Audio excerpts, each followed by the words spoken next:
Close the doors of your mind. Close the gates of your mind. Close the gates of your palace, your ba'ith, your ahal, your tent, your mishkan, your mikdash, your ohel. And bring your mind to center. Bring your mind to balance. Bring your thoughts to balance. Bring your inward man, your inward being, your inward thoughts to center. For today is a day of freedom. Today is a day that Yahuwah has given to us as another shabath, that we may cease from our labors, our works, and our selfish self, that we may understand what it's like. To 6 days you labor, and the seventh you rest. For today we acknowledge the one who made all the har of the earth, all of the nahar of the earth, all the rivers and streams on the surface of the earth and under the earth, the one who formed and shaped all the well water and separated the waters from above from the waters below. Yahuwah Elohim. So as we move forward in his truth, we move forward in his debar, we move forward in his understanding. Because without his binah ha'mada'ah, his understanding, his wisdom, knowledge, understanding, we will think that we are more greater than him. And no more fear of Yahuwah will be on inside of us, in our heart, in our mind. For we give our heart and our mind to him, knowing that if we don't give anything to him or offer anything to him, we are literally presenting ourselves empty-handed, knowing that we must present something. He said, present your bodies as a living sacrifice, Qhdsh and acceptable, which is your service, which is your priestly service in this royal priesthood, as you present an offering morning and evening every single day. So this is the book of Psalms, Tahalim. The book of Psalms, Tahalim, chapter 26. The book of Psalms, Tahalim, chapter 26, and verse 1. Tahalim, chapter 26, and verse 1. Vindicate me, O Yahuwah. He said, vindicate me. Why? Why you need vindication? Why? Because some people have falsely accused you. Some people have said some things about you. Some things have been said that are not true. Vindicate me, O Yahuwah, for I have walked in my integrity. Why? Because when people question your integrity, they question who you are as an individual person. Then you'll find yourself in a situation where I need Yahuwah to do something for me, because if he doesn't do anything for me, I'm going to be tormented in my mind for the rest of my life, right? Because most people say, I can let things go, right? There's some things you just can't let go of. Why? Because if you can't walk in your actual understanding, then you'll see, right? So that word for integrity, integrity is tam. You know, tam, tome. They say tome, tam. Tome. It means prosperity. It means innocence, integrity, perfect. Right? Right? And it says, vindicate me, O Yahuwah, going back, for I have walked in my integrity. I have trusted in Yahuwah without wavering. He said, without wavering to the left and the right. Matter of fact, without looking behind me. It says, prove me, O Yahuwah, and try me. Right? So how many people are going to say that? He said, prove me and try me. Test my heart and mind. This is the whole point of this whole situation that we're living in today in our life, in present day. Test our hearts and our mind. Why? Because where a man's treasure is, there will his heart be also. He said, test my heart and my mind, for your steadfast love is before my eyes, and I walk in your faithfulness. Right? I do not sit with men of falsehood. So when Dawid was saying, test my heart and my mind, he's telling Yahuwah why I want you to test my heart and my mind and my steadfast love towards you, not to any other human being on earth. Why? I do not sit with men or women of falsehood. You know why he says that? Why he say I ain't gonna sit with nobody of shakir, of falsehood? Nor do I consort with hypocrites. Why do you think he says that? Why? People who judge not, lest you be judged. Shafat, lest you be judged. Whatsoever judgment you give is going to be measured right back to you. Why you see the specters in your brother, sister eye, you can't see the gilul in your own eye? You hypocrites. He said, I don't sit with them. Why? I hate the assembly of evildoers. Because he can, when you have falsehood and you are a hypocrite, you are an assembly of evildoers. You are a congregation of Satan. That's why in Revelation, Hazum 2:9, he says, I know thy works and thy poverty. I know the slander of those who say they are Yahudim and are not, or the synagogue, the Aydah, the Mishkan, the Hell, a tent of Satan. Why? Because they have a certain behavior inside of their heart and their mind, because you got to test your heart and your mind, that is not pleasing to those who actually want to do these things correctly. I hate the assembly of evildoers, and I will not sit with the wicked. So, you really want Yahuwah to test your heart and your mind? Do that. For once in your life. It doesn't matter who the person is. You can be a human being, family, friend, brother, sister. It doesn't matter. Acquaintance, relationship. Doesn't matter. Companion, friend. Guess what he says? Verse 6, I wash my hands in innocence. So he's literally trying to get away from certain people, certain things, to wash his hands in innocence. Because as long as you're around them, you cannot wash yourself clean. There's no way in the world. You're going to always be tainted. Right? I wash my hands in innocence and go around your altar, O Yahuwah, proclaiming thanksgiving aloud, telling of your wondrous deeds. Right? So this is the book of Enoch, Hanuk. This first Enoch, Pseudepigrapha, Volume 1. First Enoch, Pseudepigrapha, Volume 1, verse 91. No, chapter 91. Chapter 91. Now, my son Methuselah, please summon all your brothers on my behalf and gather together to me all the sons of your mother. He said, man, gather all the sons of your mother. For a voice calls me, and the Ruach is poured over me, so that I may show you everything that shall happen to you forever. Then Methuselah went and summoned his brothers, and having summoned them to him, gathered his family together. He said he gathered his family together. Then he, Hanuk, spoke to all of them, children of righteousness, and said, hear, all you children of Hanuk, the talk of your father, and listen to my voice in uprightness.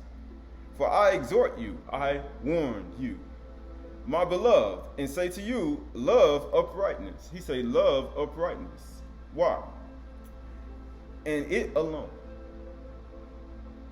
That's all I want you to do. Because Yahuwah made man upright, but man sought out many inventions, many devices, right? You know what he says? Do not draw near uprightness with an ambivalent attitude. He said, don't even do it. Yahuwah test my heart and my mind. Matter of fact, try it and see how faithful I am. Right? You know what else he said? Do not draw near uprightness with an ambivalent attitude, and neither associate with hypocrites. He said, and get what he said? He said, neither associate with hypocrites. Why? Why did he say that? But walk in righteousness, my children, and it will lead you in the good path. He said, where shall I go from your ruach? Where shall I flee from your presence? He said, I'm going to lead you in the good path. Why? In the good path. And righteousness shall be your friend. He said, that's the only way righteousness is going to be your friend. He said, don't walk in uprightness with an ambivalent attitude, and don't associate with hypocrites. And righteousness is going to be your friend. He said, man, you want righteousness to be your friend? I'm talking about true righteousness. I ain't talking about this type, right? Go to Romans chapter 10. Romans chapter 10 and verse 1. Romans chapter 10 and verse 1. Romans chapter 10 and verse 1. It says, brothers and sisters, my heart's desire and prayer to Elohim for them is that they may be saved. For I bear them record. For I bear them witness that they have a zeal of Elohim, but not according to knowledge. For being ignorant of the righteousness of Elohim, he said they ignorant, and seeking to establish their own, they did not submit to Elohim's righteousness. Because he said righteousness is going to be your friend if you don't consult with hypocrites. For Mashiach is the end of the law. For righteousness is to everyone who believes. Why? Because you're not going to consult with hypocrites. He said, I hate the assembly of evildoers. So what you hate? Now here we go. But walk in righteousness, my children, and it in the end will lead you to a good path, and righteousness shall be your friend. For I know that the state of violence will intensify upon the earth. So this is why you need to understand this, because it's going to intensify, both male and female. It's going to intensify in women's groups, men's groups. It's going to intensify in people's interpretations. It's going to intensify on Instagram, social media, YouTube. It's going to intensify in your mind. Right? You don't know what you're going to see. It's going to intensify upon the earth, and a great plague shall be executed upon the earth. All forms of oppression. Look at all the different forms of oppression now you got. The different forms of oppression have now taken evolved to another level. And guess what? And will be carried out, and everything shall be uprooted, and every arrow shall fly fast. And guess what? Oppression shall recur once more and be carried out upon the earth. Every form of oppression, injustice, and iniquity shall infect the world twofold. When sin, oppression, blasphemy, and injustice increase, crime, iniquity, and uncleanness shall be committed and increase likewise. And guess what? Then a great plague shall shake the place from Shamayim upon all these. The Chdsh Yahuwah shall emerge with wrath and plague in order that he may execute judgment upon the earth. In those days, injustice shall be cut off from its sources of succulent fountain and from its roots. Likewise, oppression together with deceit, they shall be destroyed from underneath Shamayim, right? And all that which is common with the heathen shall be surrendered. Shall be surrendered. The towers shall be inflamed with fire and be removed from the whole earth. They shall be thrown into judgment of fire and perish in the wrath and the force of eternal judgment. Then the righteous one shall arise from his sleep. And what? And the wise one shall arise, and he shall be given unto them the people, and through his roots oppression shall be cut off. Why? And that's what you're currently in right now in 2026 AD. Why? Because this is all a part. It's going to get more evil, right? This is the book of Yirmiyahu 14, 1 through 6. The word of Yahuwah came to Yirmiyahu concerning the drought. Yehuda mourns and her gates languish. Her people lament on the ground and cry, and the cry of Jerusalem goes up. Why? Her nobles send their servants for water. They come to the cisterns. They find no water. He said they ain't found no water. They return with their vessels empty. He said they return with their vessels empty. He said, awake, O sleeper, and arise from the dead, and Mashiach will shine on you. He said, but for some reason they return with their vessels empty. And then what happened? They are ashamed and confounded and cover their heads. He said they do. Because on the ground that is dismayed, since there is no rain on the land. He said there ain't no rain on the land. There's no rain on the land. And guess what? The farmers are ashamed. They cover their heads. You know why? Because there ain't no rain. And you know what happens? Even the doe in the field forsakes her newborn fawn because there is no grass. That's why women forsake their sons. That's why they don't care about their children. That's why they don't care that they don't know the truth. Because they forsake their families. They destroy their own families because they ain't got no water. The farmers cover their heads and the people lament to the ground. Why? Because now you're looking at a whole family structure and nutritious food and land that's supposed to produce things for your family, and so you can survive. The evil times are not there. And guess what? Even the doe in the field forsakes her newborn fawn because there is no grass. He said, ain't nothing there. That's why women forsake their children today. And that's why, you know why they forsake them? They don't give them no water, no rain. They don't even, as rain and snow comes down from Shamayim, so that the barb that goes out of their mouth. No, the bar comes out of their mouth whatsoever. and they forsake their children. They don't even care. Matter of fact, let me show you. The wild donkey stands on the bare heights. They pant for the air like jackals. Their eyes fail because there is no vegetation. That's what happens. All the animals die. Now, you're saying you want to be like Adam, right? This book of Bereshith, Genesis chapter 1 and verse 25. Genesis chapter 1, verse 25. Bereshith chapter 1, verse 25. And Elohim made beasts of the earth according to their kinds, and the livestock according to their kinds, and everything that creeps on the ground according to its kind. And Elohim saw that it was good. Why? It is good. Then Elohim said, let us make Adam in our own image, after our likeness, and let them have dominion over the fish of the sea, and over the birds of the Shamaim, and over the livestock, and over all the earth, and over every creeping thing that creeps on the earth. So Elohim created Adam in his own image. In the image of Elohim, he created him. Zakar, Nakubah, male and female, he created them.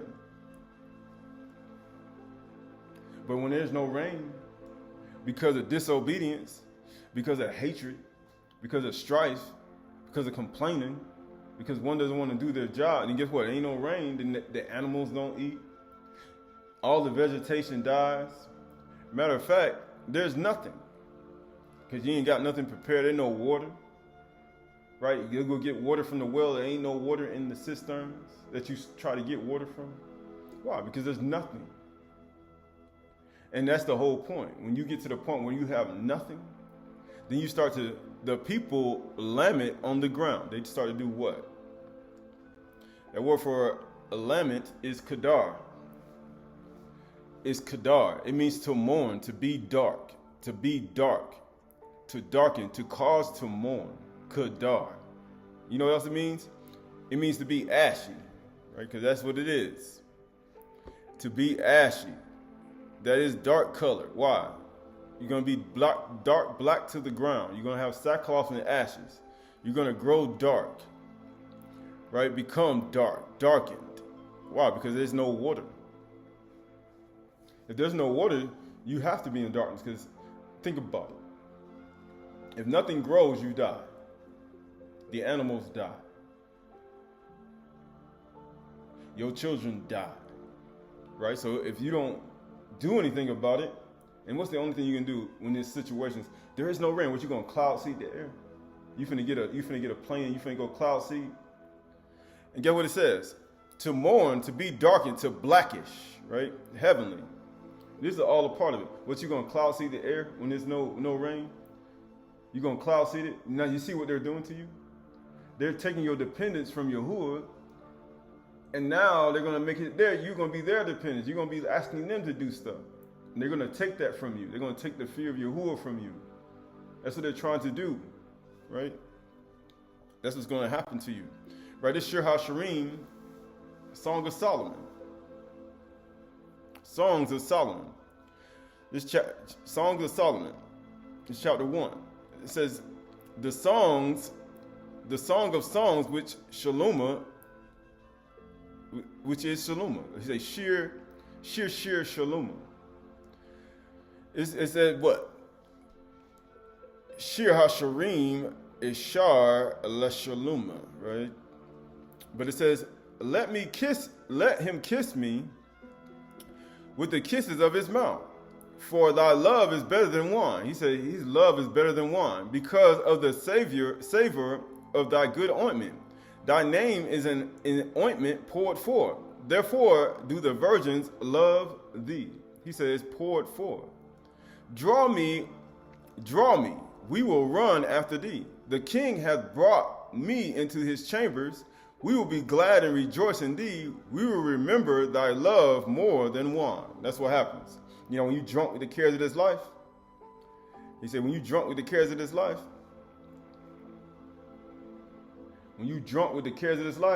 he said, your money, your finances, and things and the cares of this world, guess what happens? You ain't going to remember his love anymore. You're not going to remember it. He said, you know what he says? The upright love thee. You know what happens? You know why the upright love you? Then we just read it in a second in Enoch. He said, my son, he said, love uprightness and none else. Why? Because if you don't forget, what he said, then guess what happens? You will remember his love. He said, don't even love nothing else but uprightness. Right? He said, the upright will love thee. I am black. He said, I am black. But calmly, O ye daughters of Jerusalem, as the tents of Kedar, as the curtains of Shalom. Why? Because the curtains of Shalom is like the goat's hair. But it says, I am black.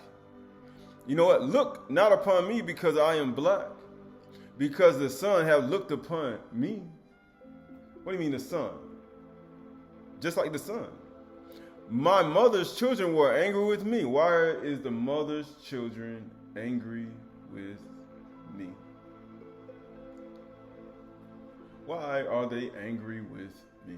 Why are the mother's children angry with me? My mother's children. They made me the keeper of the vineyards. He said, they made me the keeper of the vineyards. But my own vineyard have I not kept. He said, they made me a slave. They made me go do somebody else's work. And then I have my own vineyard. That's why my mother's children were angry with me. Why? Because you were the trustee. You are the person that's responsible for your mother's children. But they made you a slave. And you don't have your vineyard. You're supposed to be doing your own vineyard, but you work in their vineyard. And therefore, your stuff has now been diminished. And all the mother's children are angry with you for no... Why? Why? Right? So that word for black is shakur. Shakur, it means black, dusky, jetty, black. Shakur. He said, I am shakur, ani shakur, right? That's what he said, right? That word for black in the next verse, in verse 6, look not upon me because I am black, is shakur karath. Shakur karath. Shakur Karath. Look not upon me because I need Shakur Arath. The sun have looked upon me. My mother's children were angry with me, right? But it says, right? And it says right here, right? It says blackish. Blackish. I make a correction on that. Swarthy. Swarthy. Why is he saying this? Because it's all important. He said, look not upon me because I am black. And he says the sun had looked upon me. Right? Because you know why? It says swarthy. That word for swarthy means dark skin. Dark skin. Shakur Karath. He said, look not upon me because it's Shakur Ara. Why? Because this is all a part of it. Why? Just going to the book of Psalms. The book of Psalms.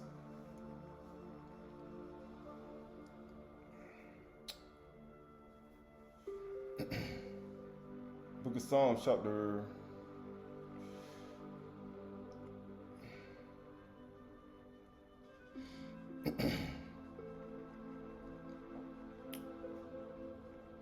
Book of Psalms, chapter 102.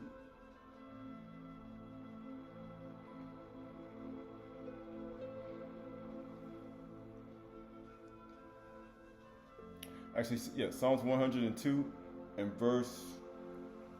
Psalms 102 and verse 1. Psalms 102 and 1. It says, hear my prayer, O Yahuwah, let my cry come to you. Do not hide your face from me in the day of my distress. Why? Incline your ear to me, answer me speedily in the day when I call. He said, when I call. For my days pass away like smoke. He said, just like smoke. And my bones burn like a furnace. He said, my bones burn like a furnace. It's like when you being outside. You ever been outside before? And it's 100, over 110 degrees. And you go outside. My heart is struck down like grass. He said, what did he say? My heart is struck down like grass. And we just read they're going to be black to the ground. They're going to be kadar to the ground. Because there ain't no water. And there ain't no grass. There ain't nothing for the road and the animals to eat. Because there ain't no water. My heart is struck down like grass and has withered. Why? I forget to eat my bread. That's what people forget to do every single day. He said, give us this day our daily lakam. You know what Yahushua told us to pray? You know what people say? I don't eat no daily bread. And then you're going to find yourself forgetting. You're going to forget uprightness. And then you know what's going to happen? You're going to be a hypocrite. And then you're going to be like, why nobody want to be around me? You're going to be gone. You're going to be like, whose fault is that? And get what it says. I forgot to eat my bread because of my loud groaning and my bones cling in my flesh. But you see why? Because he fasted. Why? Because you've lost something. We just read it in the Jeremiah 14, Yehuda mourning. And people say, what are you supposed to do around this time? It's winter time. There ain't nothing growing outside. Even though we talking about heat hitting this, we talking about ain't no water in the springtime. But think about it. Why the spring rain gonna be held from you when it comes? The spring, we looking for the spring rain. What do you need to be doing now? And get what it said. Because of my loud groaning, my bones cling to my flesh. I am like a desert owl of the wilderness. Like an owl of the waste places. You see how poetic this is? People say, I'm like a desert owl in the wilderness, like an owl in waste places. I lie awake. I am a lonely sparrow on the housetop. Notice how he comparing himself to birds. You ever heard of owl in the wilderness? It's like, go, that's what we do. You go to Sukkah and you go out in the Sukkah, go to the right place. You hear owls out there. But imagine an owl in the desert. He said, a lonely sparrow on the housetop. And guess what he said? All the day my enemies taunt me. Those who deride me use my name for a curse. A what? For a Qalalah. For a curse. For trifling. They trifling. How you say they using my name for a curse? You know why they use his name for a curse? Why do you think Yahushua was on the totality? He was like a lonely sparrow on the housetop. He said, the son of Adam be lifted up. I'm going to draw people to myself. Why do you think he was up there? He was like a lonely sparrow on the housetop. He said, all my enemies taught me. Why do you think they were telling him, come down from the cross, we'll believe in you? If you be the Malach of Yehuda and the Malach of Yasharal, come down from the cross, we'll believe in you. He said, they were taunting him. My enemies taught me, and they said they had my name as a curse. Because he said, curses every man who hangs in a tree. Because that's what you are. Because you are the standard. And guess what? For I eat ashes like bread. Because I forgot to eat my bread, my lakam. You know why I forgot to eat it? Because of people's sin. Because I was supposed to eat my daily bread. Give us this day our daily bread, but I can't eat now. Because you know why? Because of people's sin. Ain't no water. Ain't no rain. Because see, we're not in the position where you got to grow wheat, barley, and you need Yahuwah to send his rain. I ain't talking about other people's rain. We talking about Yahuwah's rain so this stuff can grow. Being that you're not in that situation, this is not a real verse for you. It ain't real for you. You go to other countries, it'll be real for them. People say, why they, you got other cultures, they'll do the rain dance, they'll dance around a thing, they'll do all types of stuff to try to make it rain. You know why they do that? Because they need that, they dependent on that rain. That, especially that the spring rain, they need that rain, they need that water. Water is the most valuable commodity. Food is the most valuable commodity. What good is it gold and silver if you ain't got no food? What you gonna do, eat it? I'm gonna eat my gold and my silver, I'm gonna bite it. I'm gonna bite my gold and my, that stuff, what you gonna do, eat your ledger? I'm gonna eat my ledger. That ain't nothing, what is that gonna do? What good is your ledger and your gold and your silver and all of your clothes and everything? What you gonna do? You finna eat tithe? You gonna eat your tithe? You gonna eat that? No. For I eat ashes like bread and mingle tears with my drink because of your indignation and anger For you have taken me up, and thrown me down. You Kedar. He said, my own vineyard, I ain't even get to do. Because you know why? Because I'm doing other people's work. Qahalath, right? I'm doing other people's stuff. He said, don't get mad at me, my mother's children, because the son have looked upon me. Qahalath. What you getting upset at me for? I'm the one doing the slave work for other people.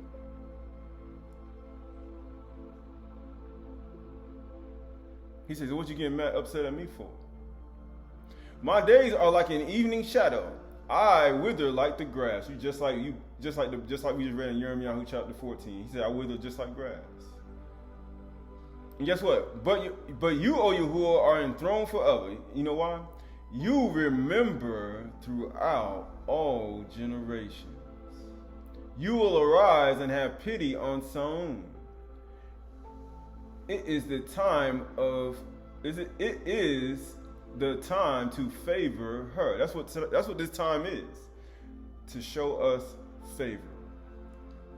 You know what else? The appointed time has come. It's come. For your servants hold her stones dear, and have pity on her dust. And you know what else? You know why they have pity on her dust? Because it's destroyed. Nations will fear the name of Yahuwah. They're going to. Yarei Basham Yahuwah. They will. All the kings of the earth will fear your kabod. They're going to fear.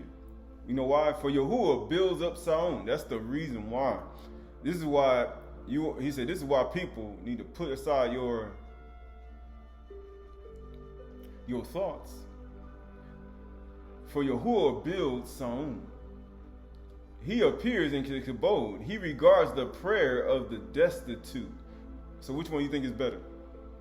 You think it's better to have all your stuff and be all great, or it's better to be destitute and down and Kedar to the ground, and to be Qahalath and have everybody upset at you? Which one you think is better? For Yahuwah builds up Sion, he appears in kabod, he regards the prayer of the destitute, and does not despise their prayer. What do you mean? Because they've been brought down. They've been cast down. That's what, when you cast down, you're supposed to pray. When things get taken from you, you need to pull off. You need to tefillah, you need to do it like you ain't never did before. That's all you need to do. You need to repent, you need to confess your sins, you need to talk about everything you've done to Yahuwah, you need to do everything. There's no point. What's the point? Right? Let this be recorded for a generation to come. And this is what you need to do. You say, write it down. Why? Because the generation to come, why you think Methuselah and Enoch got their children? They like, look at him. Love uprightness and nothing else. And do not go with don't be around, don't associate with no hypocrites. And let righteousness be your friend. He said, he gonna be your friend. He said, what? He said, be your friend to the end. All the way. Let this be the recorded in the generations to come, so that a people yet to be created may praise Yahuwah. This is the whole point. People who ain't never praised him ever, when they come out of the womb, they need to say, my father said, don't associate with no hypocrites. Love uprightness, and righteousness will be your friend. Because they don't follow righteousness. They do their own righteousness. It'll be our righteousness if we keep his commandments. So they do something else. They like paganism and stuff and theirs. They like to mix it with like a demon god and heroes and all these other things that they like to do. Right? We don't need to do that. We don't need to slander and gossip and lie and swindle people and extort. We don't need to do that anymore. So that the people may be created, so that a people yet to be created may praise Yahuwah, that he looked down from his Kudash height, from Shamayim. Yahuwah looked at the earth to hear the groans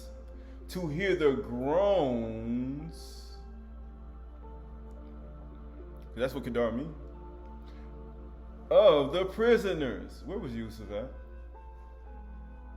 When the woman falsely accused him. We talked about. He was in prison. He was in prison. Behold, he says, to set free those who were doomed to die. And guess what? That they may declare in Saon the name of Yahuwah, and in Jerusalem his praise, when the peoples gather together and the kingdoms to worship Yahuwah. You say, so why is this all important, right? Right. So you look at a leech. Leech is an aquatic terrestrial annelid worm with suckers at both ends. He say at both ends. So that means he got suckers at his feet and his head.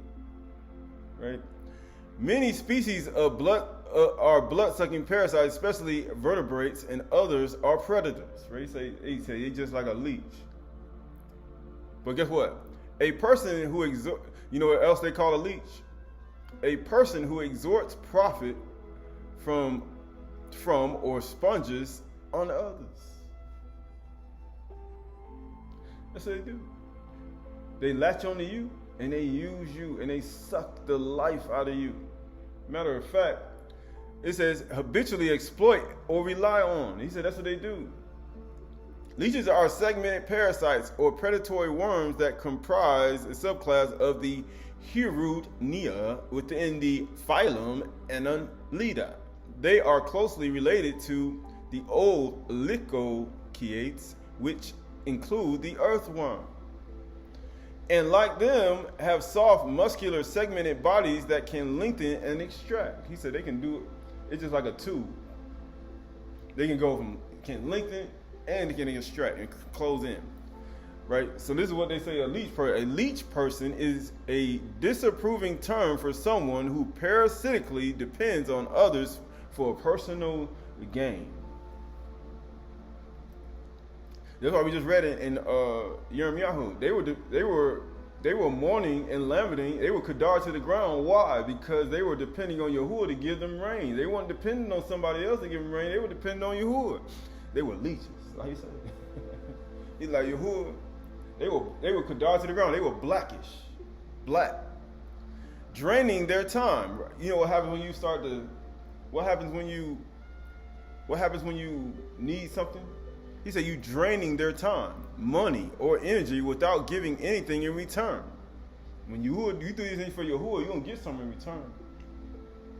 But when you do it for other people, you do it for human beings. Guess what? Much like blood-sucking worms, they are often self-serving, exploit connections, because you know people like to be connected to you, especially when you're famous and you got a name. And you say you have good accomplishments in the world, a career that people envy. They want to join you and connect with you just to use your name, to use your accomplishments to make themselves get some personal gain, and may constantly ask for favors or free things. Right? If people understand when he say I come from a past where people would do that all the time. You get a phone call every minute. Matter of fact, you have so many religious people, pastors, teachers, everybody trying to latch on, trying to figure something out. Let me get something for free. Favors, right? Who you know? Where you going? Who you know? Let me tell them you know me, right? I don't know how many times. Because when you connect a lot of people, you already know, man, you're going to get a lot of leeches. The leeches can be good or evil, right? You got to discern between good and evil. It just depends. It says, free things, leaving the host feeling used or exhausted. He's like, man, because they'll latch on to you. They be like, man, these people draining the heck out of me. He's like, man, they ain't even with you. They draining you. He's like, because you know why? They still using you. That's why you still feel the energy of them draining you. It's like, wow, I still feel like this toward them. Because they still draining you. They still got latch on to you and they still sucking you. Right? That's what they doing. They sucking the life out of you, right? And that's what they look like. He say, what? And amazingly, what color they are? Shakor, black. Shakarath, right? Black. Kadar, blackish. Cause they leech on. Why you think Yahuwah's like, there ain't no rain, ain't no grass, ain't no food for the road. They giving up their young. Ain't no vegetation. There's nothing. Man, we need to go black to the ground. We need to attach ourselves to Yahuwah again. And matter of fact, we need to attach ourselves to Yahuwah so we can get life again. And he said, you gotta fast. Cause you know what happens with leeches when they ain't got nothing. When you ain't got nothing to give them, they're gonna die. But guess what? Leeches eat flesh. They do what? They eat flesh, but primarily by sucking blood from living hosts. Huh? Say what? They do what? Humans, fish, amphibians, and mammals. They suck the life out of them because they need to live. Isn't that what human beings do today? To fish, amphibians, and mammals? They do the same thing. And then people say, why he say this? Right, go in the book, this is your John, Yuchanan, chapter 6. John chapter 6. John chapter 6, verse 60. John chapter 6 and verse 60.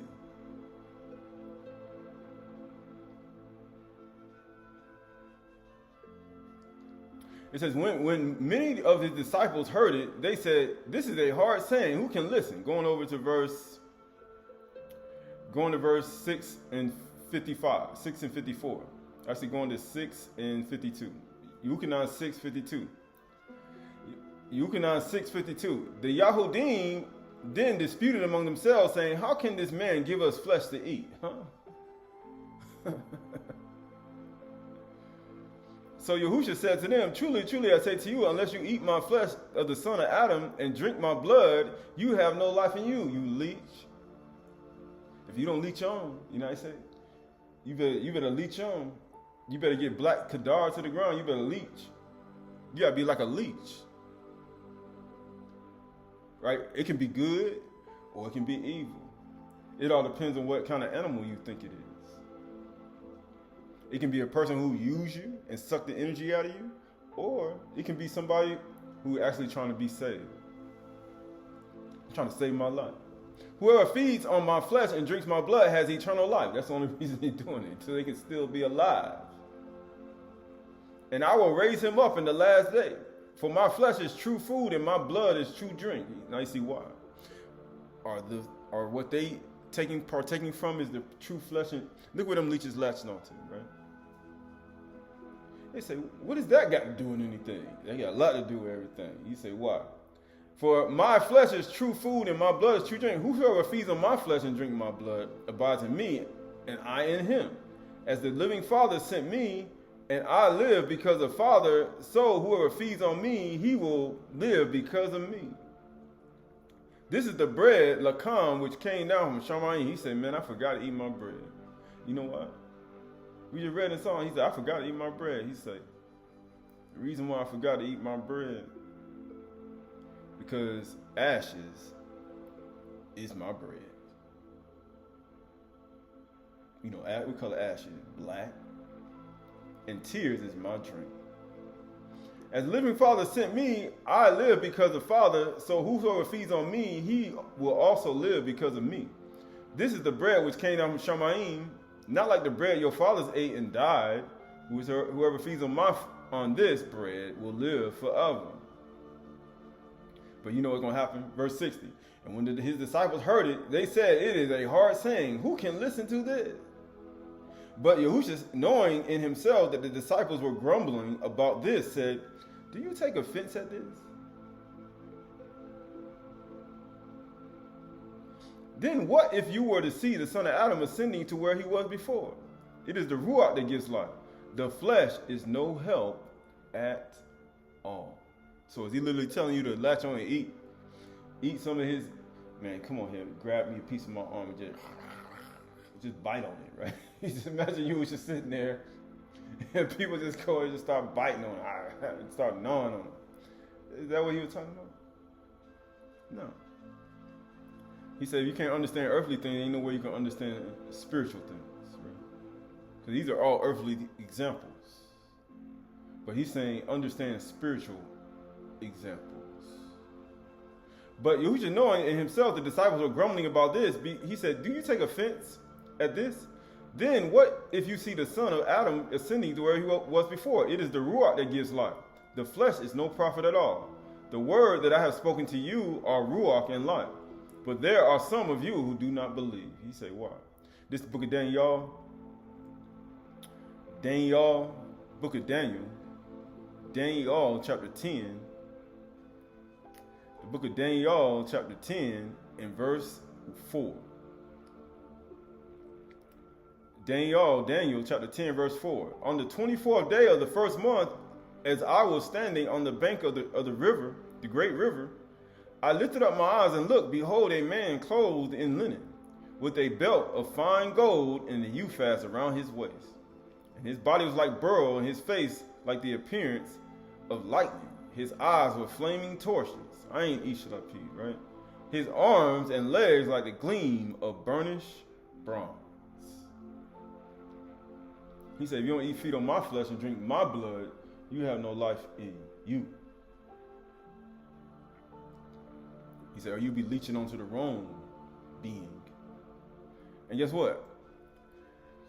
You know what else he said? His body was like beryl, his face was like the appearance of lightning, his eyes were flaming torches, and his legs and his arms were like gleaming burnished bronze.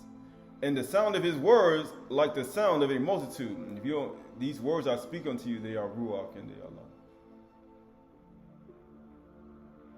life. It was like a harmon. And I, Daniel, alone saw this vision. For the men who were with me did not see the vision. He's like, what you talking about, man? Eat your flesh and drink your blood. What you talking about? Burnished bronze, copper-colored skin, brown skin.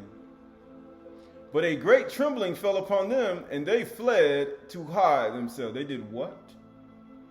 They fled to hide themselves. Where they hiding from?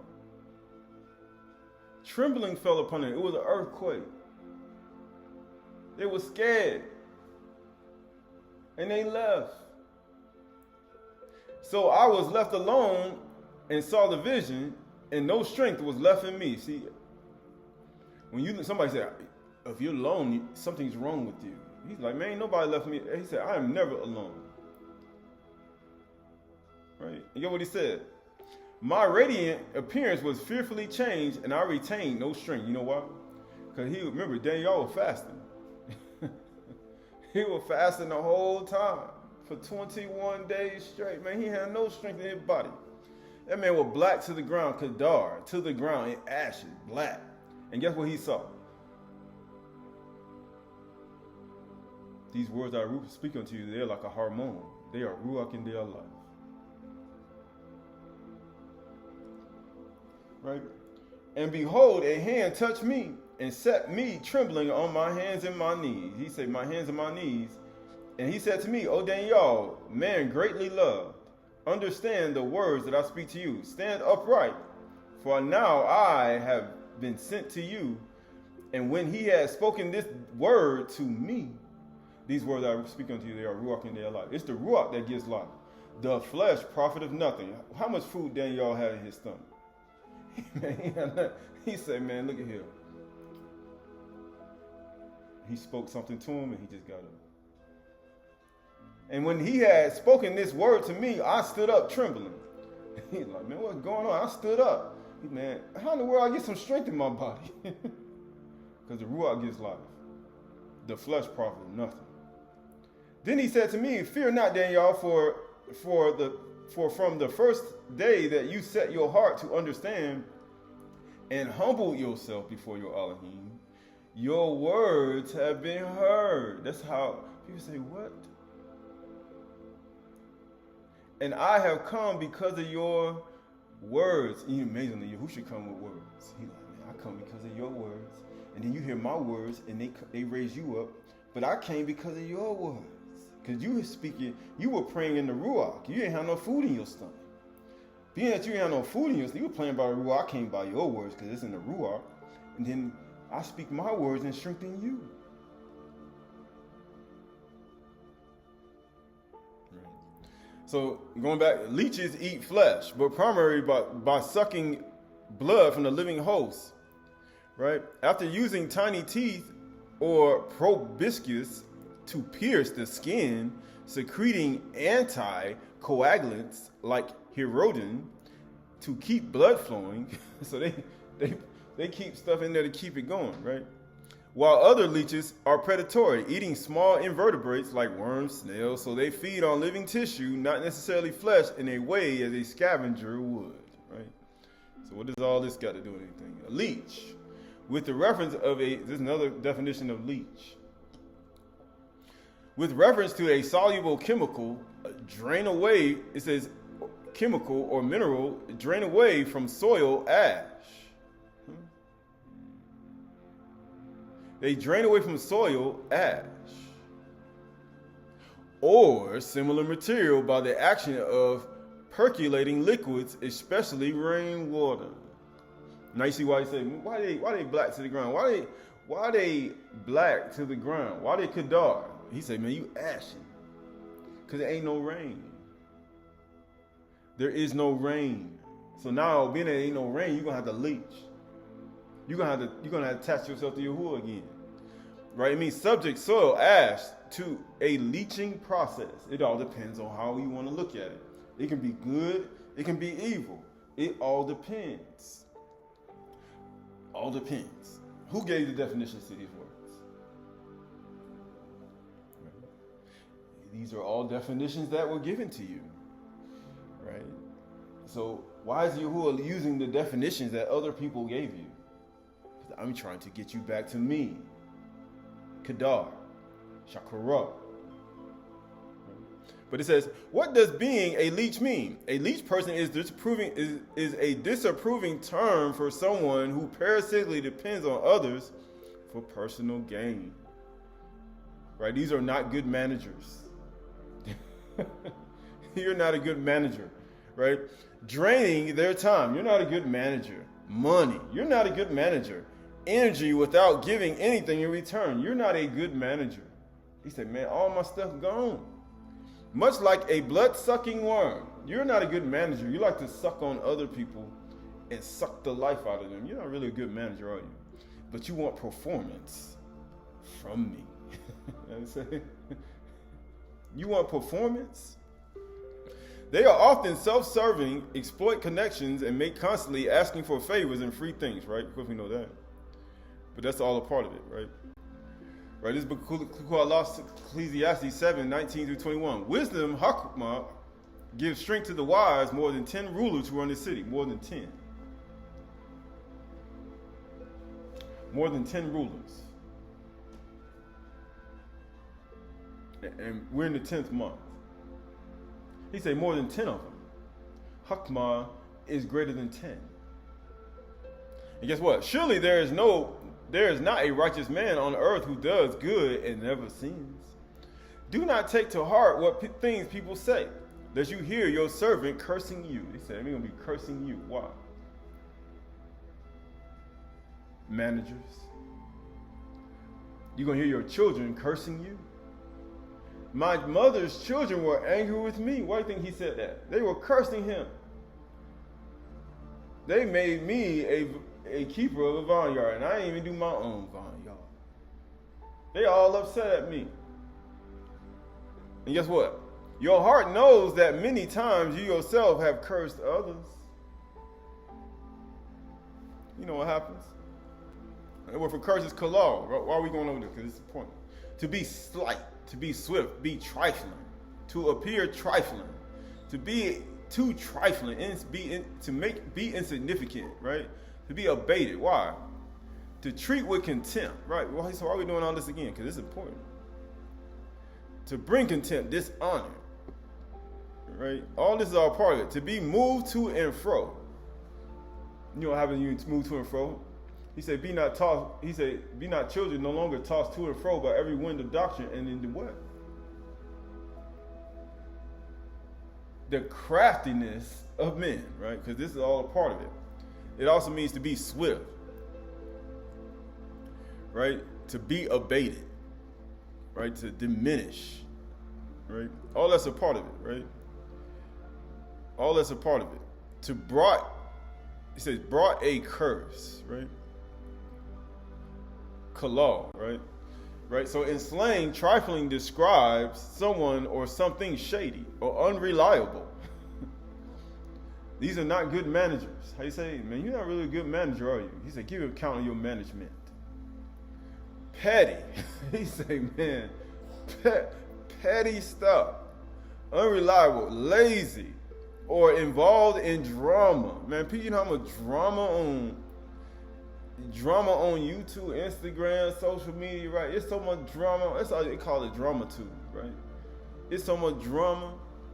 Deviating from its dictionary meaning or unimportant, it often signifies being untrustworthy, causing unnecessary issues.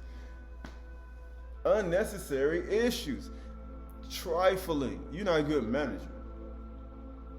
Management. Or failing responsibilities, right? And notice how they put, especially in Black American English and popular culture, right? Black American, right? Trifling, failing in responsibilities. Why?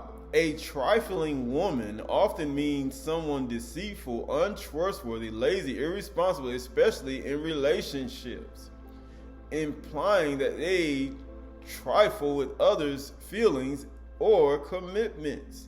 Why?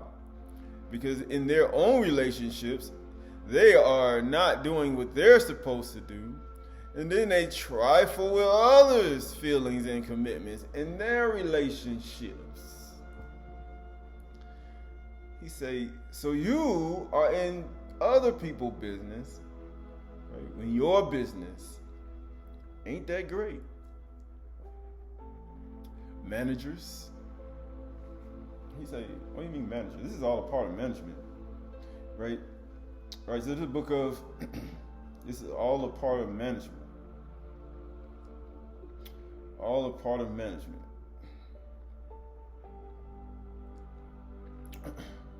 This is a part of management,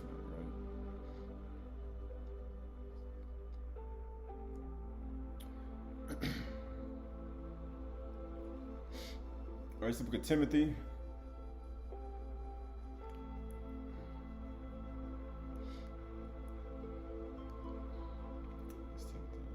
Second Timothy.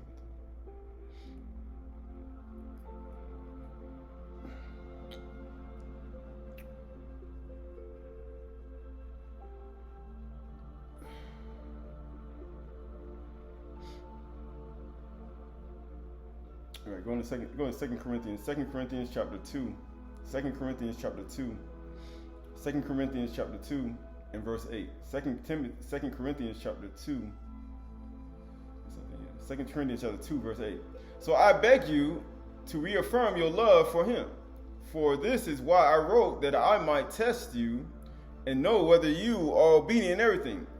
We're going to verse 10. Anyone whom you forgive, I also forgive. Indeed, what I have forgiven, if I have forgiven anything, has been for your sake in the presence of Mashiach, so that we will not be outwitted by Satan. What do you think gonna happen? When you're untrustworthy, lazy, irresponsible, right, causing unnecessary issues, and when you're operating in this way, Satan's gonna get advantage of you. For we are not ignorant of his designs. You say you seeing all these definitions and words he has out here? Here's a lot. It's designed a certain way, and it's very, very easy to get caught in it. Verse 12.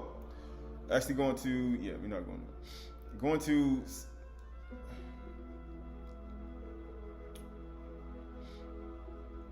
First Timothy chapter 5. 1 Timothy chapter 5 and verse 12. Actually, 1 Timothy chapter 5 and verse 11. Going to 1 Timothy chapter 5, verse 9. Let a widow be enrolled if she is no less than 60 years old of age, having been the wife of one husband and having a reputation of good works. All right, skipping over to verse 11. But refuse to enroll younger widows, for when their passions draw them away from Mashiach, they desire to marry and so incur condemnation, and having abandoned their former amun. We're going to verse 13. Besides that, they learn to be idlers, going about from house to house, and not only idlers, but also gossips and busybodies, saying what they should not. So I would have the younger widow marry, bear children, manage their households. Or they're going to be irresponsible, untrustworthy people, trifling in other people's responsibilities. Why? And give the adversary no occasion for slander. Because he's always looking for something to talk about. What else is there to talk about? They ain't looking for nothing else. Right? For some have already strayed after Satan. Because that's the whole point. But why is this important? Right? Because he talk about obeyed. That word obeyed. Or he talk about Qalalah, but that word obeyed is what? Of something perceived as hostile, threatening, or negative, becoming less intense or widespread. Right? That's what it means. When somebody says to be abated, to reduce or remove, or nuisance. How you say it? A nuisance, right? So abated can be a negative or a positive. It can be good or evil. Matter of fact, it can be perceived as evil, but in actuality it's not. Deuteronomy 34, 4-7. And Yahuwah said, this is the land of which I swore to Abraham, Isaac, and Jacob, I will give it to your offspring. I have let you see with your eyes, but you shall not go over there. So Mishal, the servant of Yahuwah, died there in the land of Moab. So you know what the land of Moab is, right? Right. There's a reason why Mishal died in the land of Moab. But let me show you why that relationship was very, very important, right? Because people say, why that relationship very important, right?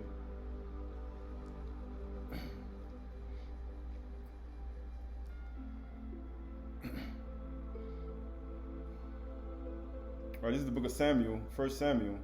I think it's 2 Samuel. I think it's Moab.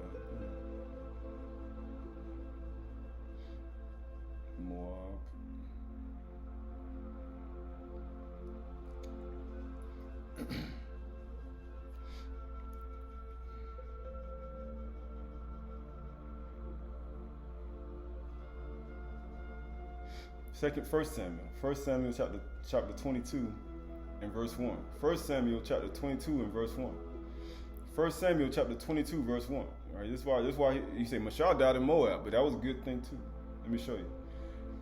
1 Samuel 22 and 1. And David departed from there and escaped to the cave of Adullam. And when his brothers and all his father's house heard it, they went down there to him. They want to know where you live at. Where you at, man? They coming, man. You know how you try to get away from people? And everyone who was in distress, and everyone who was in debt, and everyone who was bitter in his soul gathered to him. You know, notice how when people feel like you got something, I promise you, they're gonna leech on to you. They're gonna find you. I promise you. And everyone who was in distress, and everyone who was in debt, and everyone who was in bitterness of soul gathered to him. Why do you think Yahuwah said, come unto me all that are heavy laden, and I'll take and give you rest. Take my yoke upon me and learn from me, for I am meek and lowly, and you will find rest for your soul. Why do you think he was willing to do that for people? See, these are good managers. Managers will allow you people who are in distress, who are in debt, and who are in bitterness of soul to be gathered to him. That's what a manager is. It's a good manager. That's what you call a good, not these fake people who be like, I'm in debt. Good well they ain't in debt. They ain't in no distress. They just trying to find a way to get in. And then they be like, bitterness of soul. Good well, what are you talking about? You say I'm not righteous and I'm not believing Yahushua. Ain't no good well, right? And he became a commander over them, right? Because that's what good managers do. But guess what? And there were with him about 400 men. Then other people start coming. And then David went from there to Mizpah of Moab. And he said to the king of Moab, isn't that where Mishal died? Please let my father and my mother stay with you, please. You know why? Till I know what Elohim will do for me. Because sometimes you could be in a situation as a manager, but then you got all these responsibilities and you got to hand it over to somebody else just so you can wait for Yahuwah, because you may not be able to sustain them while you're waiting. I gotta wait. It says, and he left them with the king of Moab. Oh. And they stayed with him all the time that Dawid was in his stronghold. They stayed with him. Then the Nabi God said to Dawid, do not remain in the stronghold, depart and go in the land of Yehuda. So Dawid departed and he went into the forest of Hereth, right? These are all a part of a lot of things, right? Going back to Deuteronomy, Devarim, chapter 34, 4 through 7. So Mashah, you go to verse 5. So Mashah, the servant of Yahuwah, died in the land of Moab according to the word of Yahuwah. Everything happened for a reason. Nothing just happens. Right? And he buried him in the valley of the land of Moab opposite Beth Peor, but no one knows the place of the burial to this day. He said nobody knows. Not even the king of Moab.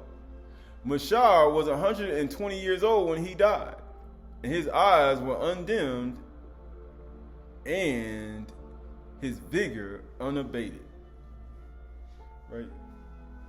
You say, so why is this important, right? Right, that word for vigor is leech, right? The English word is leech. He says, why? Because leech can be good or it can be evil. It all depends on what you want to call it. The Hebrew word is leach. Leach. But it means moisture. Then wouldn't we just read in the English definition what they say leech was? Rainfall, water, it extracts what? Chemicals and things from the soil and ash, right? Moisture. You see how he said, why would they put that? Because they know what they're doing. You see, you don't know what they're doing. They just playing with you because they just want to play with your head. That's all they do. Leach means moisture, but leech means the same thing, right? Freshness, vigor, natural force. Why? Because it's a natural force for a leech to take things from things or extract things. That's what vigor is. He's saying that his vigor, his leach, was not taken from him. Right? His humbleness was not taken from him. His ash, the ashes, that's what ash, when water rainfall, it pulls ash, it leaches and takes ash from the soil. His humbleness was not taken from him. And guess what? His natural force, right? It means natural force. Moisture, freshness, right? Because when there is no water, we just read in Jeremiah chapter 14, when there's no water, what happens? You go ash to the ground because Yahuwah has withheld water from you. But it says his vigor, his moisture inside of him was not abated, right? So that word leach, leach.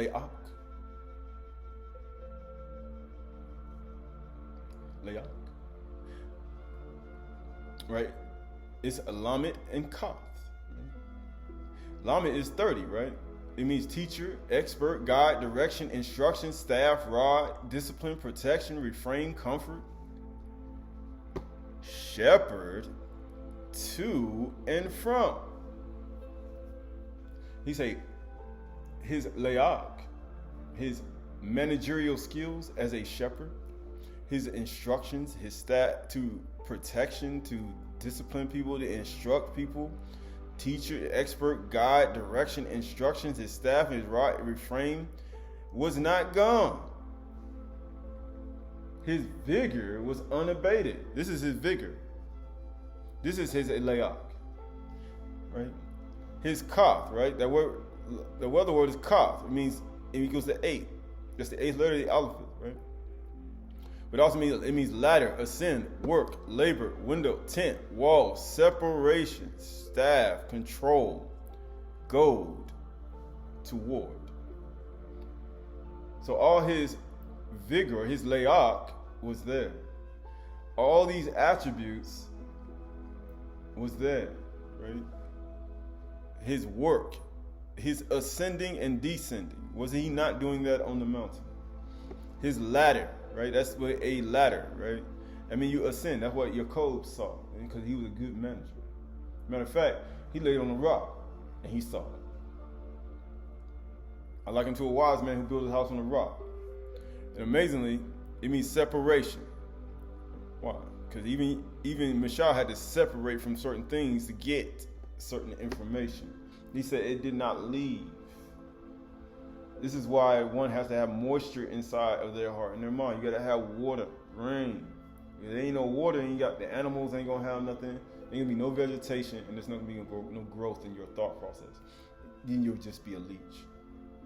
You'll be sucking other people instead of trying to get the moisture and get the rain by getting it humble and meek and get the rain and the water. You're gonna be latching on to other people and sucking the life out of them instead of you producing rain. He said, "Why are you sucking the life out of me?" He said, "Man, I'm starting to see blood." What's going on? He's like, "Man, what's going on?"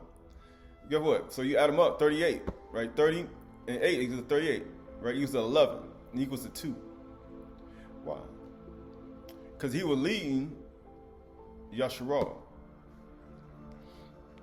Right? But also, look at the second day of creation. Right? He separated the waters above from the waters below.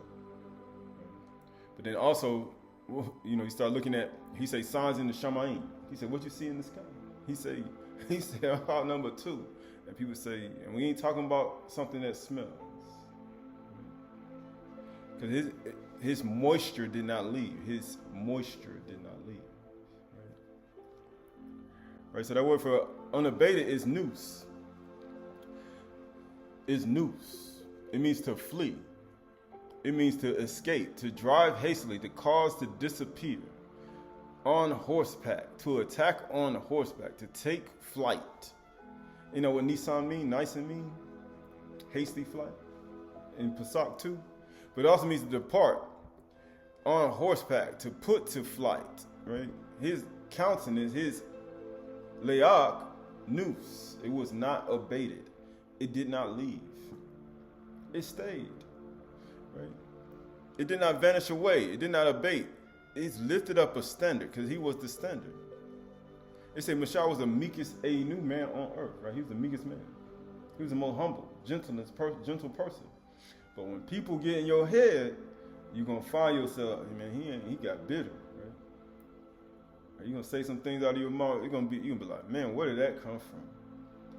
That's the other part of yourself, right? But also, you look at noon, so you look at nous. Look at nous, you got noon is 50, you got the woo is 6, and the samak is 60, equals to what? 116. You add 6 plus 1 equals to what? 8. What equals to 8? Because the nous is the standard.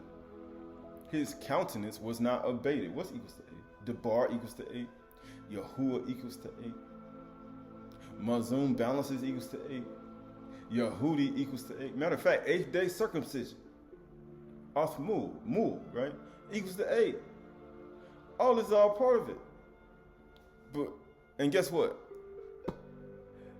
They'll put you in a noose, but not even knowing that woe unto you who call evil good and good evil. Because putting you in a noose is saying that your countenance is not your le'ak, noose, because you still got it. Or you say leech noose, because you still attached to Yahuwah, right?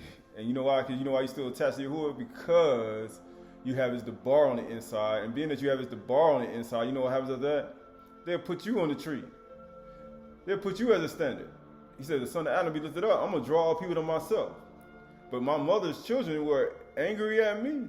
He said, man, they gave me a vineyard. They put me over the vineyard. And I didn't even do my own stuff. I didn't even get to do my own vineyard. I had to forsake all. But they were angry at me, though. Shakur Karath, right? Right, this is testament of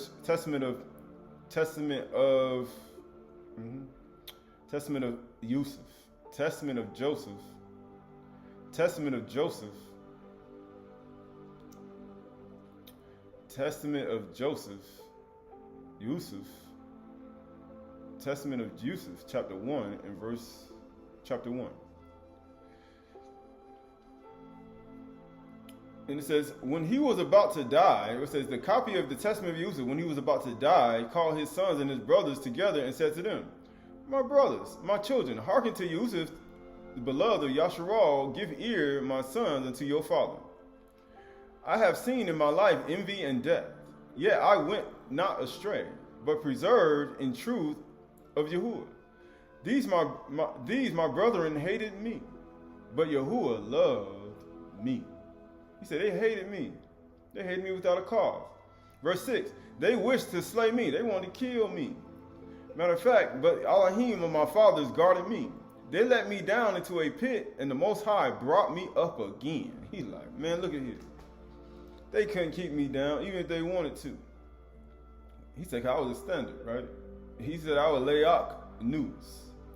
I was sold into slavery, and Yahuwah of all made me free. He said he came and set me free. He said I was sold into slavery. Man, I was a slave. I was a servant to a master. I was taken into captivity, and his strong hand succored me. He said he took me into captivity, which I am still today, and his strong hand succored me, his yard. And you know what happened? I was beset with hunger, and Yahuwah himself nourished me. How he do that? These words I speak unto you, they are ruach and they are life. When he was fasting in that prison, you see, I was alone and Elohim comforted me. He said, man, see, I told you, you ain't never alone. You ain't never alone. People say, so how you gonna do that when you're alone? You know what they say. You can't be alone. He said, he gonna help me. He said, when I was alone, Elohim comforted me, he gonna comfort me. I was sick and Yahuwah visited me. That's what Yahushua told us to do. He said, when we saw you hungry and sick and needed some food and all these things and clothed you, he said, and done it to the least of my brothers, you done it to me. So if you don't want to do it to him, you see him hungry and he ain't got no food and he on destitute about to die, and you don't do nothing, you will say, okay, being that you left him alone, I'm gonna do it for him though. You think Yahuwah ain't gonna do it for that person because you don't care? Look at him. You mocking? You think Yahuwah gonna help him? I was alone and Yahuwah Elohim comforted me. I was sick and Yahuwah visited me. Yahuwah visited me when I was sick. You may not have visited me, but Yahuwah visited me though. I was in prison and my Elohim showed me favor because he came to get him out of prison. We just read in the book of Psalms. He came and got me out. And then he gave me the shot astronaut. He like, man, found the wife, found a good thing. He ain't even had to find it. He said, man, he just came, he gave it all to me. In bonds, he released me. He said, man, I hope you, he said, he released me, slandered, and he pleaded my cause. Bitterly spoken against by the Mizraim, and he delivered me. All them slanders and all them things he said about him, envied by my fellow slaves, and he exalted me.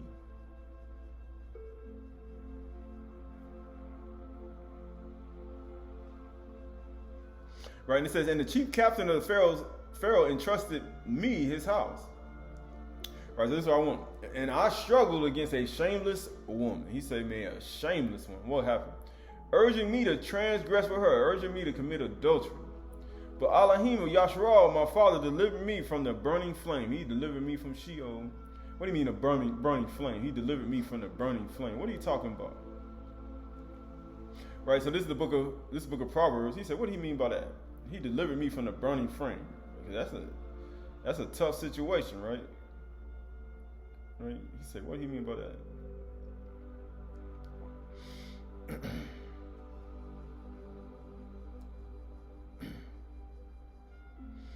Right, this is the book of Proverbs, Book of Proverbs, mostly Proverbs chapter 6, verse 23. Mostly Proverbs 6:23.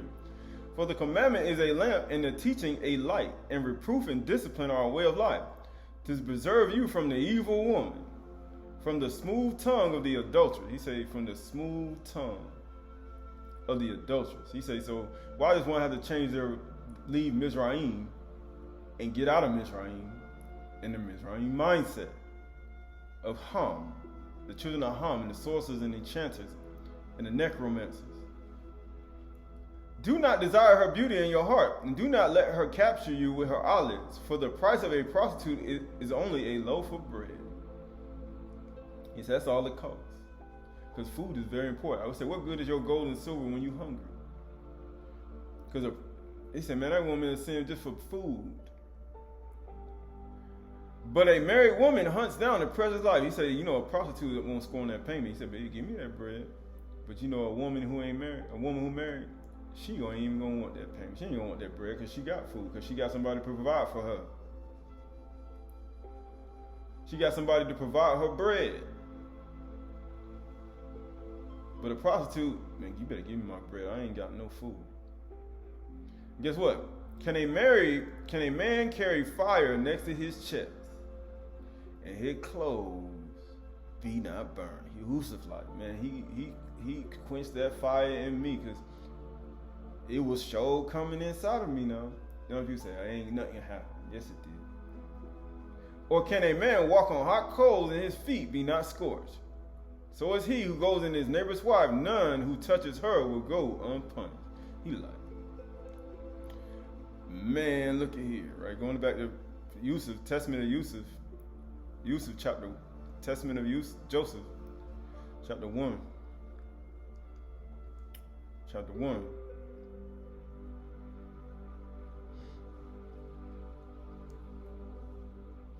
Verse 19. And I struggled against a shameless woman, urging me to transgress with her, but Elohim of Yasharal, my father, delivered me from the burning flame. But that thing was inside his flesh, boy. You know how you say that thing was rising up inside of him, right? In all the parts of his body, right? You know how I say, I ain't got nothing. Every part of his body was rising up. I was cast into prison, and I was beaten, and I was mocked, but Yahuwah granted me to find mercy. He was beaten inside of the prison for somebody else's false accusation. You know what happened today? People falsely accuse you, man. Once you go in that prison, you know what they're gonna do to you in there. And it's all a false accusation. So he say, so all the prisoners need to be on notice. It may be a false accusation, and you be guilty of sin. And you be saying you believe all these things in there, and next thing you know, you'll find yourself in some more sin, right? So y'all, he said the prisoners need to be on lock. Being like, man, is this true? What happened? You need to do some investigation before you start putting your hands on people. You know how they say. And guess what? He said, you be guilty of sin. I was cast into prison, I was beaten, I was mocked, but Yahuwah granted me to find mercy in the sight of the keeper of the prison. He's like, and the keeper of the prison helped me. But I was beat down in the prison. You don't read that in the other book. Why? You know why they don't want you to know that? Because they want you to think it was all nice and cozy and lovely and pure. And they like them prisoners in other countries. They got like hot tub springs, TV, all that stuff. You know, that stuff, crazy stuff you be seeing. They go to college, right? Rehabilitation programs. Wasn't none of that. You know what? For Yahuwah does not forsake them that fear him. That's why you need the fear of Yahuwah, because if it take away the fear of Yahuwah from you. Because he feared. That's why he didn't touch that woman. Even though he had burning inside of him, he said, I got to get up out of here. Neither in darkness, nor in bonds, nor in tribulations, nor in necessities. If you keep fearing Yahuwah, man, he'll never leave you. For Elohim is not put to shame as a man, nor as a son of Adam, man, is he afraid, nor as one that is earthborn, is he weak or frightened. But in all things does he give protection. You know what Lamed means? That's what Lamed means. his leak, his lakak, his vigor, laak, nous, was not abated. He gives him what? Protection. And in diverse ways does he comfort. You know what he said? Isn't that what lamed means? So how you say lave, right? It means lamed bayit. So he does it where he comforts you at. When he was alone, where he comfort you at? In your body, in the innermost parts of yourself. When you meet with him at the tent pegs, you know, the 4 tent pegs in the tent meeting, above the mercy seat, in the innermost parts of yourself. That's where he gonna comfort you at. Though a little space he departed to try the inclination of the soul. Yahuwah test me. Ain't what David said? Test my heart and my mind. He tested the fast. In 10 temptations he showed me approved. 10. So wisdom is stronger than 10 men which are in the city. It's stronger than 10 temptations. 10 of them. And it's the 10th month, isn't it? This is the 10th month. It's stronger than 10 temptations. He showed me approved, and in all of them I endured. He that endures to the end shall be saved. So, like, man, ain't no woman ever gonna come try to tempt me. I said, okay. Man, I done been on jobs, man, he had no idea. Man, there's so many things, man, people have no idea. Man, people have no idea. And he says, in diverse ways doth he comfort, though a little space he departed to try the inclination of the soul. In 10 temptations he showed me approved, and in all of them I endured. For endurance is a mighty charm, and patience gives many good things. Why? Because men and women, you're going to get tried, you're going to get tempted. So please don't be thinking, oh yeah, everything going to be great.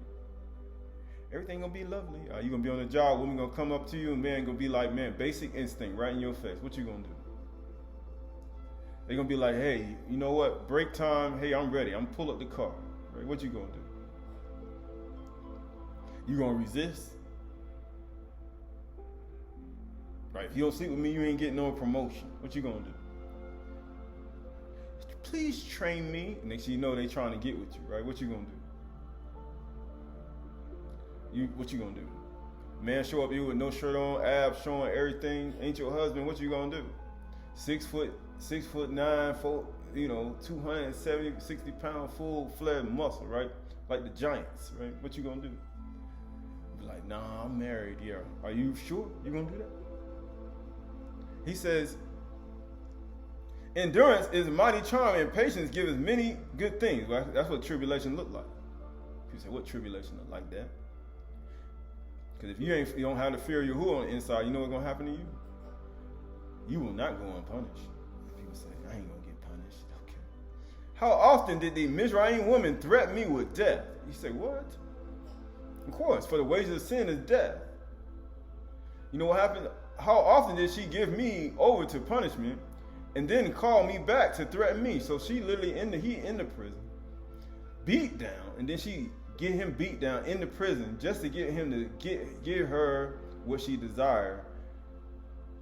That's some fetish type stuff, right? Beat you down in prison, then bring you out, say, lay with me, full of blood and blisters and all types of stuff. You know how sick-minded that woman was?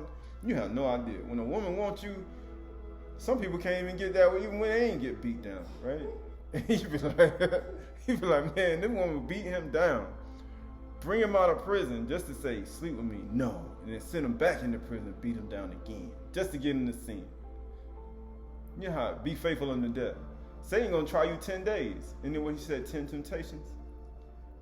10 temptations. He showed me favor. So what you think they're gonna try to do? How often did a Mizraim woman threaten me with death? How often did she give me over to punishment and then call me back to threaten me? And when I was unwilling to company with her, she said, thou shalt be master over me and all that is in my house. If thou wilt give thyself unto me, and thou shalt be as our master. He said, man, all you gotta do is sin. All you gotta do is lay with me. But guess what he did? But I remembered the words of my father. And when we read Enoch, what did Hanuk say? He said, my son, love uprightness and nothing else. Matter of fact, don't associate with hypocrites, and righteousness will be your friend.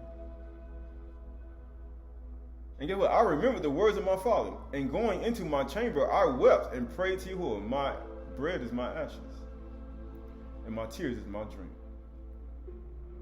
Because you know why? Leak news. Leak news. And I fasted in those 7 years, and I appeared to the Egyptian as one living delicately. For they that fast for Elohim's sake receive beauty of face. Huh? He said they receive beauty of face. And if my master were away from home, I drank no wine, nor why he drink no wine? Nor for 3 days did I take my food, but I gave it to the poor and the sick. Why he ain't drink no wine? Right, this is the book of Sirach, chapter 9. This is the book of Sirach. The book of Sirach, chapter 9. The book of Sirach, chapter 9 and verse 1.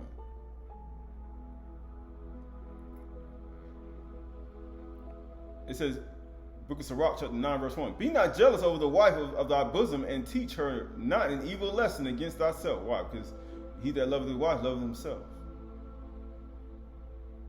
Verse 2. Give not thy soul unto a woman to set her foot upon thy substance. Uh-oh. Meet not with an harlot, lest thou fall into her snares. He said, what? Oh, you gonna fall. He said, nah, I ain't gonna fall. Okay. You will. I assure you.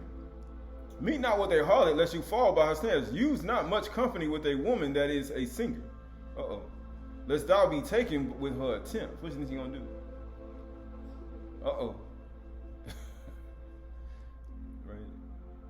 Gaze not at a maid, that thou fall not by those things that are precious to her. Man, something you gonna want. And you know what's gonna happen? You're gonna be like, I'm none. Give me some bread. I'm sick. You're gonna be pretending. And you know what's gonna happen after that? Verse 6. Give not thy soul unto harlots, that thou lose not thine inheritance. Now you see why you gotta have the fear of Yahuwah. Why do you think Yusaph had it? Look not round about thee in the streets of the city, nor wander thou in the solitary place. Why? Don't do it. Because you seeking out all these things. Turn away thine eye from a beautiful woman. And look not upon another's beauty, for many have been deceived by the beauty of a woman. Or man. And herewith love is kindled as a fire. Man, Yahuwah put out that flame. Why you think Yusaph said that? Man, he put that flame out. No man can take that fire in their bosom. I know you think people say, I can't. Okay, you can't. I could do it. No, you can't. Verse 9. Sit not with another man's wife. So here we go. Nor sit down with her in thine arms. Now you see why he was running away. He ran, right? So I remember the words of my father. And spend not thy money with her at the wine. Now you see why you used to say, when my master was away, boy, I ain't never drink no wine around her in that house. Because you know what happens when you drink that wine? Something gonna happen to your mind. You're gonna forget the decree of Yahuwah. You're gonna give your strength to a woman, because his strength was his righteousness. His strength was his fear of Yahuwah. And if he would have drunk that wine, he would have lost his strength, and he would have been overcome. He says, neither with the wine, lest thine heart incline unto her. That's the reason why. He's like, man, if I drink this wine, will she run? And her master not around, and she come at me, and that fire is in my body, in between my legs, and you know what's going to happen to him? My heart will incline to her, so through thy desire, thou fall into destruction. You're going to fall like some Jaza, Azazel, Osbal, and the 200 falling. You know how they did. You know what happened to them. You're going to fall. That's the whole point of that. And people say, man, that's the whole point. He said, it's serious business, both male and female. You say, yeah, this is for good management. This is serious business. This is management 201, right? Management 201, right? We on 201, right? Because he said, man, what's going on? He said, management 201, right? Because this is all part of it, right? Save your life, right? And going back to the testament of Yusaph, chapter 1, verse 28. But I remembered the words of my father, and going in my chamber, I wept and prayed to Yahuwah. And I fasted those 7 years, and I appeared to the Egyptian woman as one living delicately, for they that fast for Elohim's sake receive beauty of face. Layak nous, right? And if my master were away from home, I drank no wine, nor for 3 days did I take my food. But I gave it to the poor and the sick, so his heart won't incline to that woman. And I sought Yahuwah early in the morning sacrifice, right? Bakar. And I wept for the Mizraim woman of Memphis, for very unceasingly did she trouble me, right? That's why he didn't drink that wine. For also at night she came to me under the pretense of visiting me, right? She came at the nighttime. I saw a man in the twilight, in the night. You know, we talk about not that much watching. Man, he was lacking sense. Let's see. Verse 32, and because she had no male child, she didn't have a male child, she pretended to regard me as a son. Right, so you start to look at people say, why?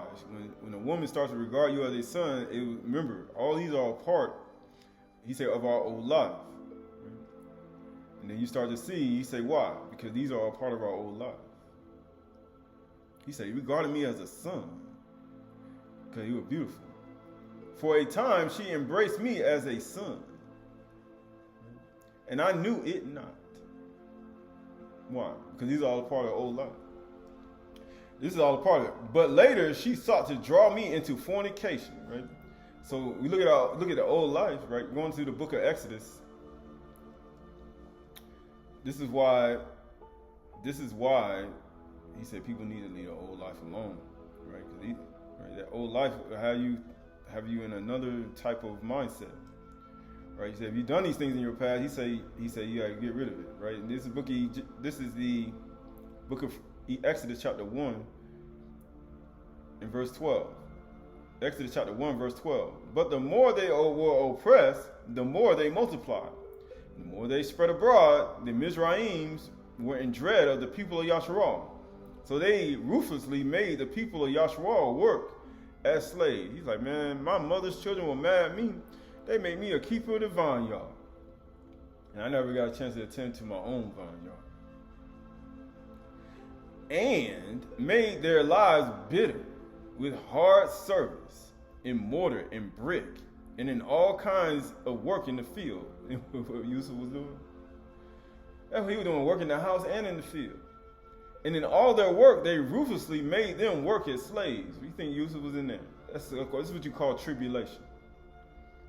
Then the king of Mizraim said to their Aydah midwives, one of whom the name was Shirpa and Pua, when you serve as midwives to the Aydah women and see them on the birth stool, if it is a son, you shall kill him. He said, many times this Mizraim woman threatened me with death. Right? And you say, why they want to kill you? Because you won't sin. Because they don't like the children of Yasharal because they won't sin. They want sinners and they want you to sin and to be in their lane. They want you to sin to be next to them. That's why they want to kill you, because you don't sin. They need, for the wages of sin is death. They need you to sin. That's why they want to kill you. But the midwives feared Yahuwah. That's what Yusaph did. They feared Yahuwah too. They like, man, we not finna get punished. You know why? Because they feared Yahuwah. And did not do as the king of Mizraim commanded them. That's why Yusaph didn't do what that woman Mizraim told him to do. And guess what? But let the male children live. That Mizraim wasn't trying to let that male child live. He was trying to kill him with sexual intercourse. So the king of Mizraim called the midwives and said to them, you know what the Mizraim woman did to Yusaph? He kept asking him over and over again to try to get him to sin. Why have you done this and let the male children live? He said, man, what you do that for? This is why you need to get rid of your old life. Man, she regarded him as a son, and she wanted to kill that son. Did she not?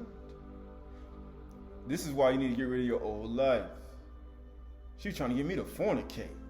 You're trying to get me to worship other gods.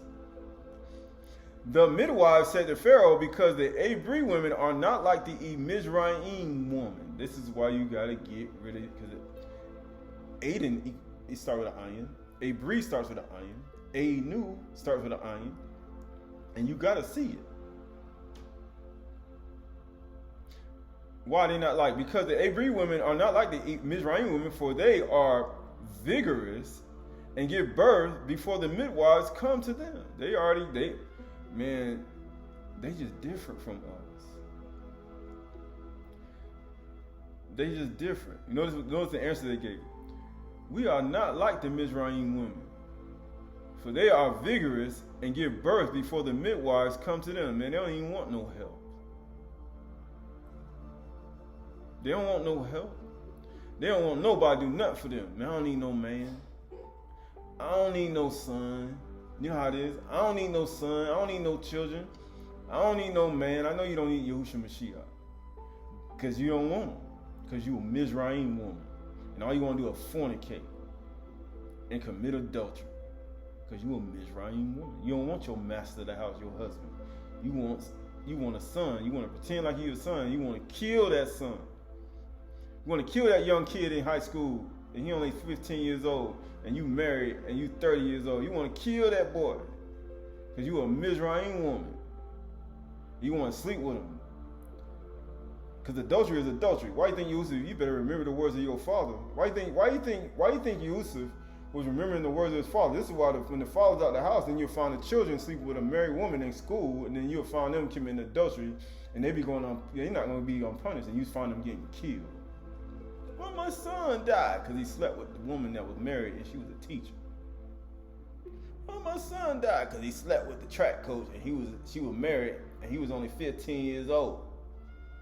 Right? Like she said, this don't happen. Yes, it do. Because she a Mizraim woman. You better remember the words of your father. Don't sleep with no married. Don't be with no married around these women. Right? Because they kill you. They'll kill you. People have no idea. So Elohim dealt well with the midwives, and the people multiplied and grew very strong. And because the midwives fear Elohim, they fear Elohim, just like Yusaph did. He gave them families. Because they're not going to kill sons. They're not going to fornicate, and they're not going to kill sons. Matter of fact, they're not going to commit no adultery either. Ashy'ry women don't commit adultery. Ashy'ry Aydah don't do that if they fear Yahuwah. But I love my son around all these other Mizraim women with no instructions whatsoever. You're a fool. You will find yourself. You be like, man, what's going on? Why my vase went up in the house? Why all this stuff happened? Why? Why all these things? Why all these lights flickering? Why? Because it's Satan trying to get you to sin, right? Satan sniff. I smell sin. Somebody's getting ready I can make somebody commit sin right now. That's the only reason he's doing it. That's the only reason he does. Fear. He gave them families. And Pharaoh commanded all the people, every son that is born in Ashy'ry shall be cast into the Nile. Man, they want to throw you. They want to kill you. Because you don't sin. Ashy'ry, they fear Yahuwah too much. You can't have you overpopulating the place. We like to commit sin in Mizraim. We harms children. Nimrud. Man, we Shinar, we Nasha, right? We migrate and we do things. We like to sin here. We like Balaam. We like Balaam as our advisor. Balaam, we like to figure some evil stuff out. But you shall let every daughter live. You see what they do? They kill all the male child, the sons, and they let the daughters live. That's why they want you. He said, why do they want the Ashy'ry women? They want you.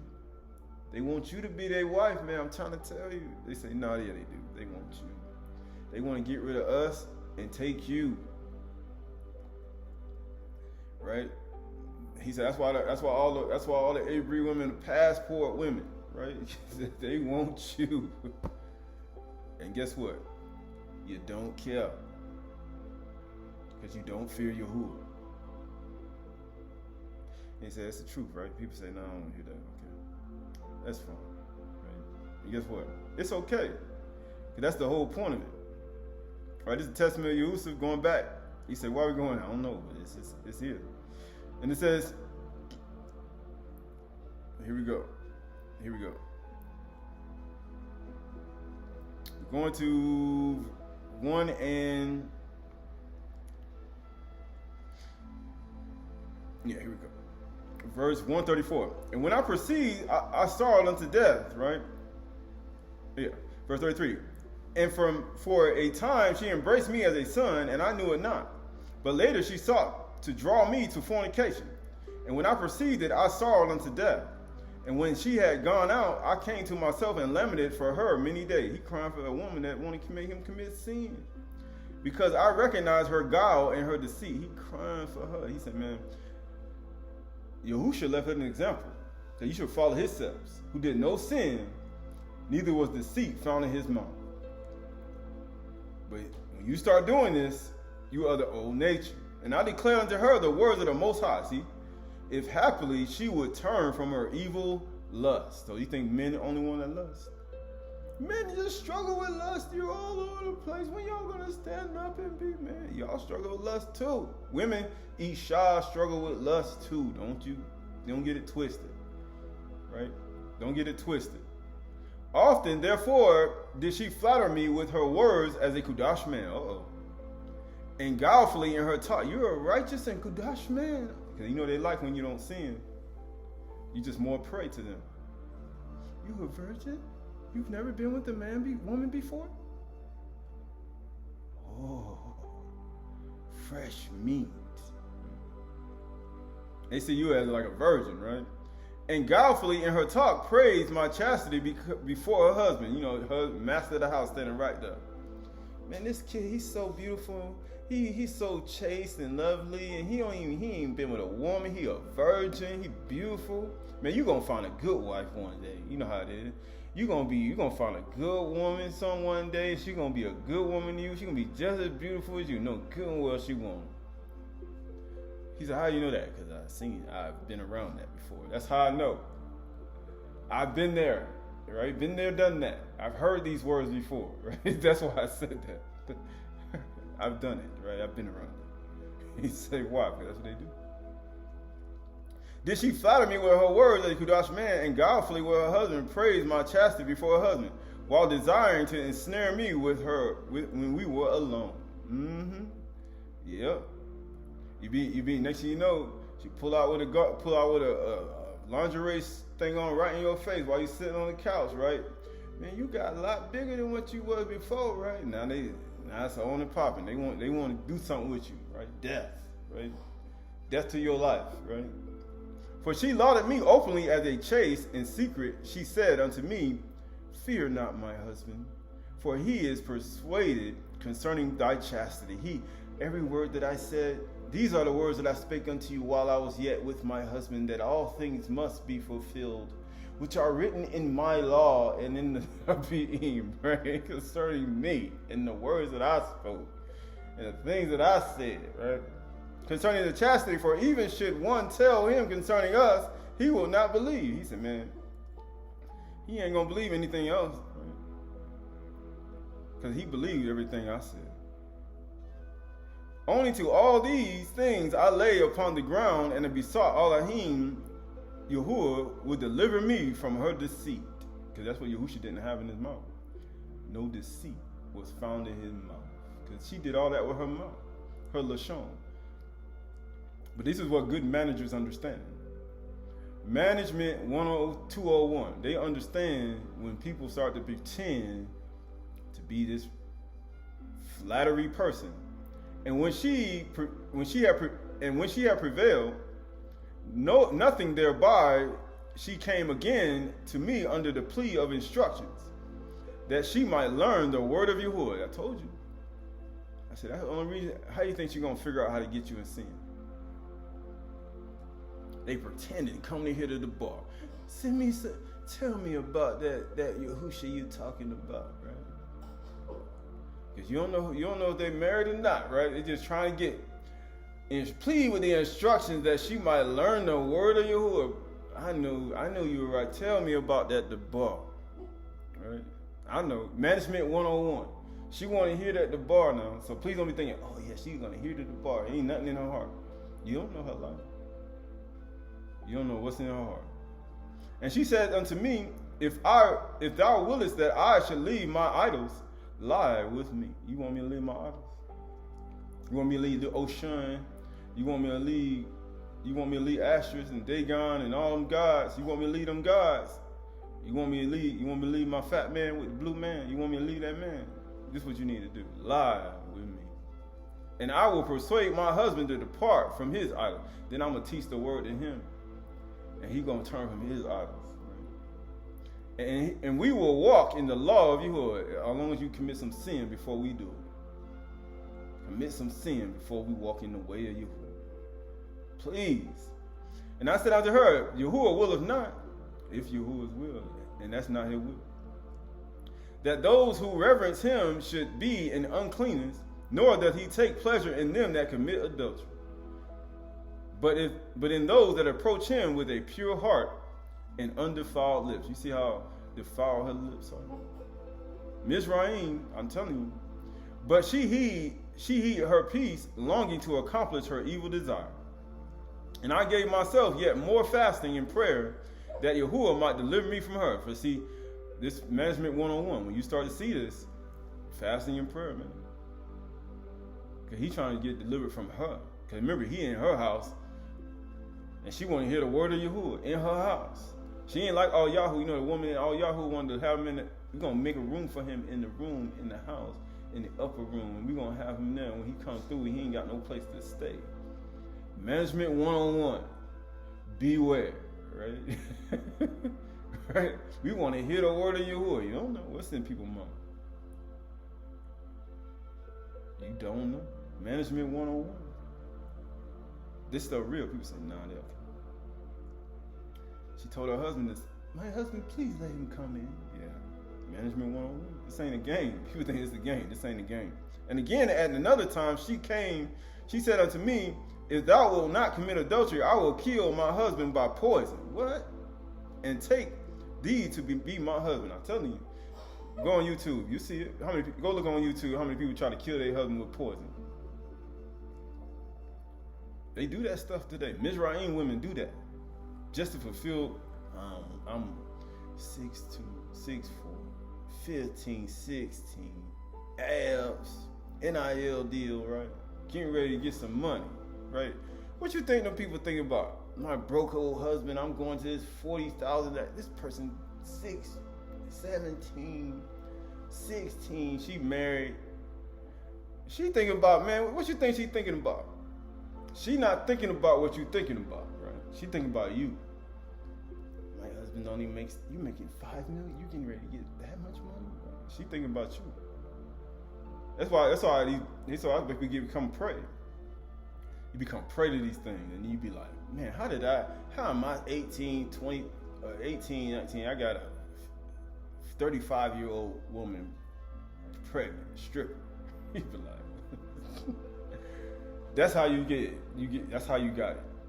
I will kill myself and my husband in poison, and I take thee to be my husband. I therefore, when I heard this, rent my garments and said unto her, woman, reverence Elohim and do not this evil deed, lest thou be destroyed. For know indeed that I will declare this thy device unto all men. I'm going to tell on you. You know how I say? Management 101, Management 201. I want to be with thee, I want to sleep.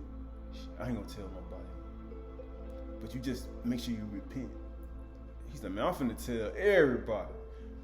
Put an APB out for your arrest, that nobody, I ain't going to be partaker in your evil deeds. Why? Because I know you think that's the first time she's seen you? You think that's the first young son or child or person she saw that she committed adultery with? That ain't her first time. That's why he said, I'm going to tell everybody. Because that's not her first time doing it. She therefore, being afraid, besought that I would not declare this device. Now she got scared. He like, as soon as you start talking about, I'm going to tell everybody. Now you say, I'm going to call the police. They start running, they gone. Right? Everybody fear everything. As soon as you start talking about, I'm going to call the officers, I'm finna go tell the officers. And you know what's going to happen after that? Once the officers found out, there's some officers out here, once they find out something, boy, you done. I promise you. Your stuff is over with, right? She therefore, being afraid, besought that I would declare the device. And she departed, soothing me with gifts and sending me every delight of the sons of men.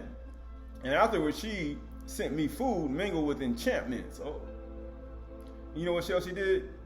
And when the eunuch who brought it came, I looked, and behold, a terrible man giving me with the dish a sword. He like, man, look at him, man. She put something in here. I put a sword right next to it to warn you right now. See, people be looking out for you now. She put that sword on the dish, and he gave him the plate. He like, why is the sword on mine? He's like, she trying to kill you, boy. She trying to take you down. And I perceived that her scheme was to beguile me. He put that sword on it to let you know. Because he didn't want to die. He know that Mizraim woman killed him, so he put the knife on the plate, let him know. She trying to take you down, man. And they coming, man. They coming to take you down, man. Right? Verse 51. And when he had gone out, I wept and did not taste that or any other her food. So then after one day she came to me, and I observed the food, and she said to me, why is this that thou hast not eaten the other food? He said, why ain't you eating my food?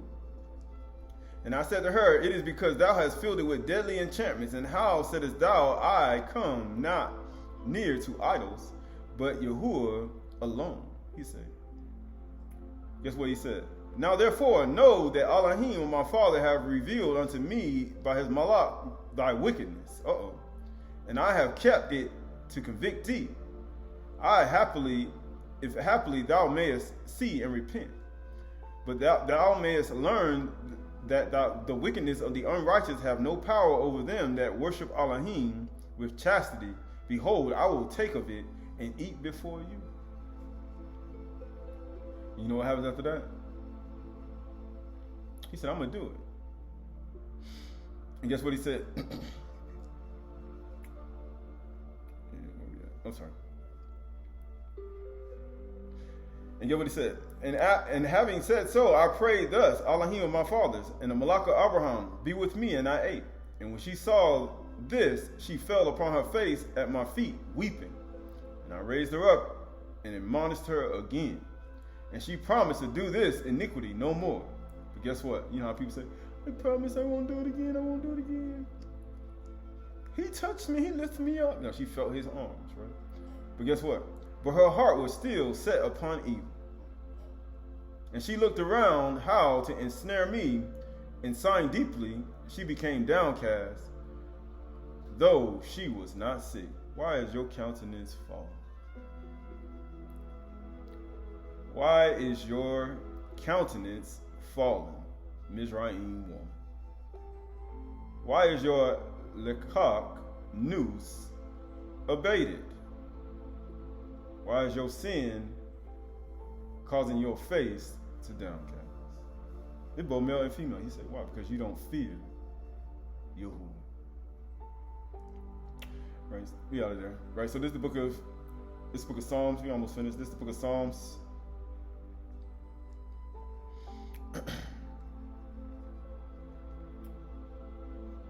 Actually, book of Proverbs chapter 23.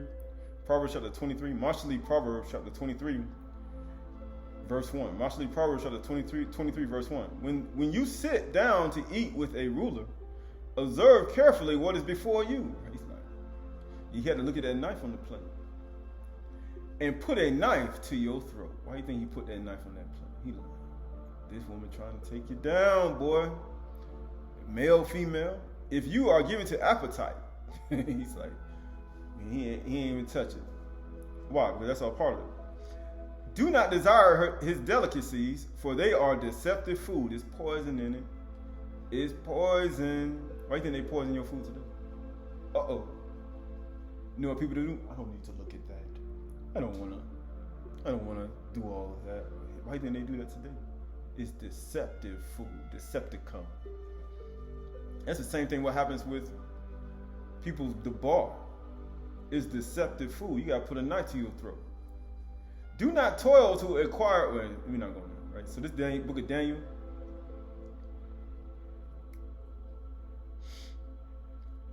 This book of Daniel, chapter, I think it's 8.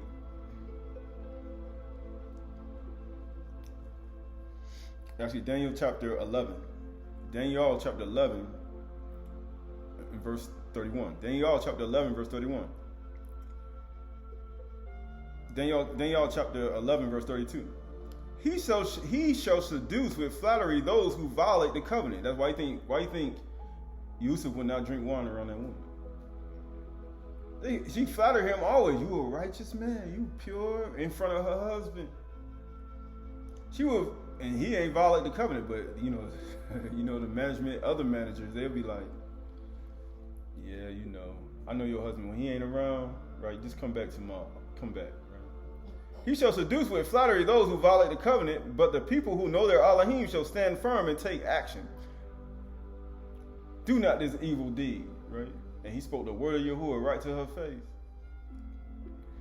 And the wise among the people shall make many understand, though for so many days they shall stumble by sword and flame. You know what Yusaph did? They were beating him in prison. By captivity and plunder, they were beating him in prison. And guess what? When they stumble, they shall receive a little help. Yahuwah helped me. He supported me when I was in prison. Matter of fact, he comforted me. And many shall join themselves to them with flattery. And some of the wise shall stumble, so that they may be refined and purified. Why? Because you're going to stumble, you're going to make a mistake, and guess what? You're going to beat your behind, right? Because you know Yahuwah's righteous decree. And you will not go unpunished. But guess what? So they may be refined, purified, and made white. You're going to go through the fire. Woo-woo. It ain't going to be no joke, right? It's not a game.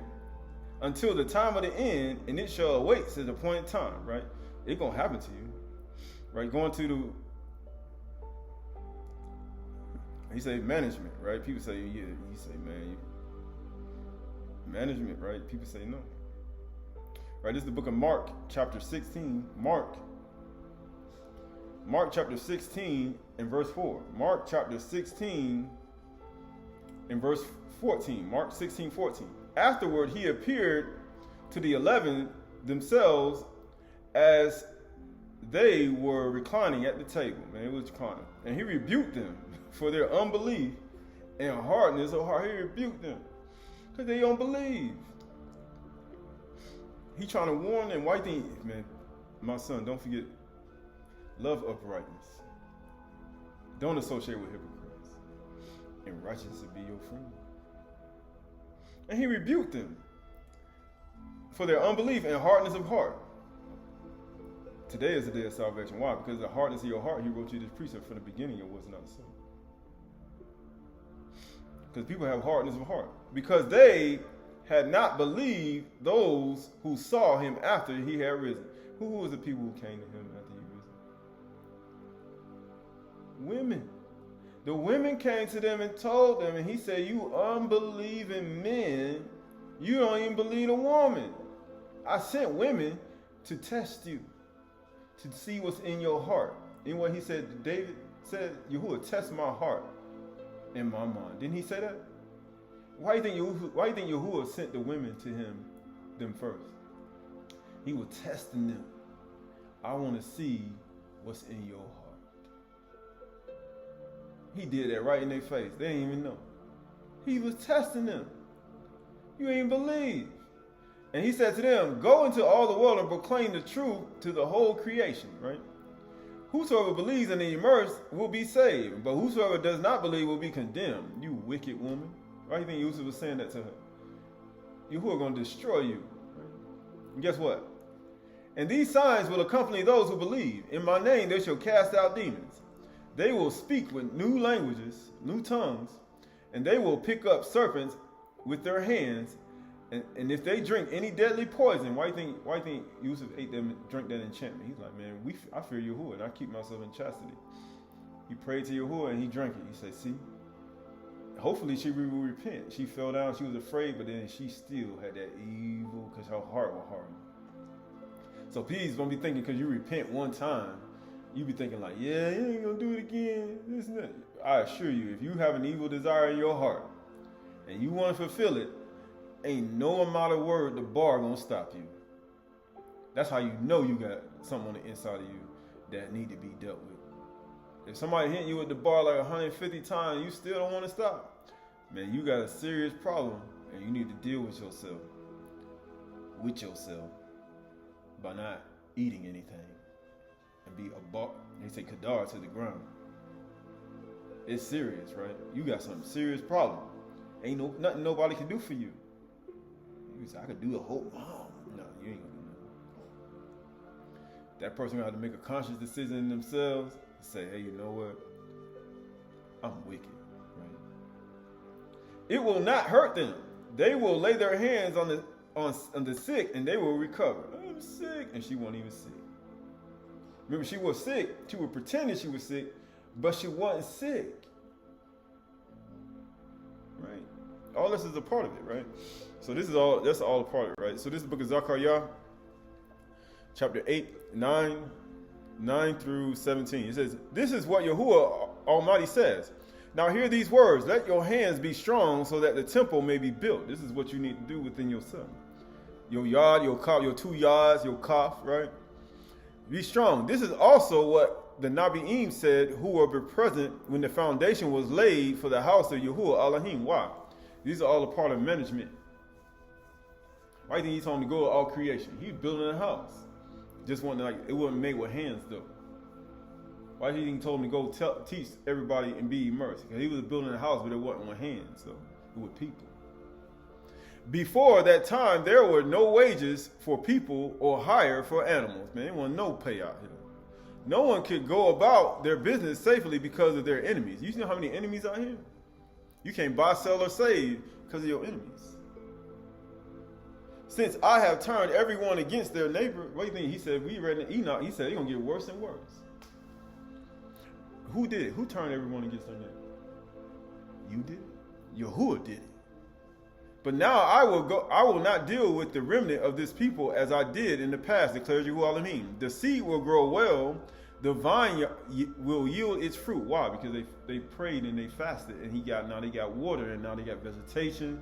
They now have bread, the calm. The ground will produce its crops, and the heavens will drop their dew. Why? And I will give all these things as an inheritance to the remnant of this people, because you know why he didn't gonna give you the water? So your leak won't be abated. Just as you, Yehuda and Yasharal, have been a curse among the nations, so I will save you, and you will be a barak, a blessing. Do not be afraid, but let your hands be strong. Now you see why Yusaph was so strong, right? You gotta be strong, right? And you gotta know when to run. You gotta know when to fast too. You gotta know when to pray too. You gotta know when to speak to the bar. You gotta know when to get away. You gotta know when not to drink wine too. I ain't not when he around. Your husband ain't around? No. Don't drink no wine around no married woman. Your husband, a married woman, and that husband ain't around. Don't do it. This is what Yahuwah Almighty says. Just as I have determined to bring disaster on you and show no pity when your ancestors angered me, says Yahuwah Elohim Almighty, so now I have determined to do good again to Jerusalem and Yehuda. Do not be afraid. These are the things you are to do. Speak the truth to each other. What do you think Yusaph was doing to the woman? What do you think you got to do to each other? Why? If you don't speak the truth to each other, what's the purpose? No debar. I ain't gonna speak no word, no water. So you trying to make everybody be dried up and no vegetation, right? And render true and sound judgment in your courts. Why? It has to be real judgment. Why? Do not plot evil against each other like that woman Mizraim, like Dawid or these other people or Saul. Why? And do not love to swear falsely, these false oaths, these false marriage oaths. Why? I hate all this, declares Yahuwah. Yahuwah hate this stuff. People saying, Yahuwah love me. I swear falsely. We plot evil against each other. We don't give sound judgment. We don't even speak truth to each other. So Yahuwah loved me. He loved my mouth. He loved my tongue. He loved me with unconditional love. Right? So that word for curse is Qalalah. Qalalah. He said, though you will have been a Qahalath among the nations, Qalalah, because Qalalah means trifling. But it means Qalalah, that word means curse, vilification. It means a curse. Vilification is the act of saying or writing unpleasant things about somebody, some things, so that other people will have a low opinion of them. And then what do today? To Yasharal Yehuda? You are low opinion. Nobody care about you because of what they goyim, right? They Qalalah about you. They Qalalah about you. That's what they do. That's why they don't even pay no attention to you. And there's a reason why. But you still gotta be strong though. Right, this is the 2 Samuel 16:5. When Dawid came to Baharim, there came out a man of the family of the house of Saul, whose name was Shimei, the son of Gerah, and he came and cursed continually. He was saying all type of stuff out of his mouth. And he threw stones at Dawid and at all the servants of King Dawid. And all the people and all the mighty men were on the right hand and on his left. And Shimei said as he cursed, "Get out, get out." And what's the name of that movie? You man of blood, you worthless man. He said, "You man of blood, Yahuwah has avenged on you all the blood of the house of Shaul, in whose place you have reigned, and Yahuwah has given the kingdom into the hand of your son Absalom. See, your evil is on you, for you are a man of blood." Why? Because you got remember we talked about you yourself have cursed others too. Remember that? He said, "You may see your servant curse thee." He said, "But remember what you did." And let's see what Dawid, see if you remember what he did. And Aydah, son of Zeruiah, said to the king, "Why should this dead dog curse my master, the king? Let me go over and take off his head." Right? That's how it was back in the day. You say some stuff out your mouth. YouTube give you a cloak. Back in the day, you would be gone. YouTube is a cloak for you. Good for you. You get to hide behind your channel. Right? Go ahead and hide. Right? But the king said, "What have I to do with you, sons of Zeruiah? If he is cursing, it's because Yahuwah has said to him, curse or Qalalah Dawid, trifle, be trifling." Yahuwah said, be trifling. That's what he said.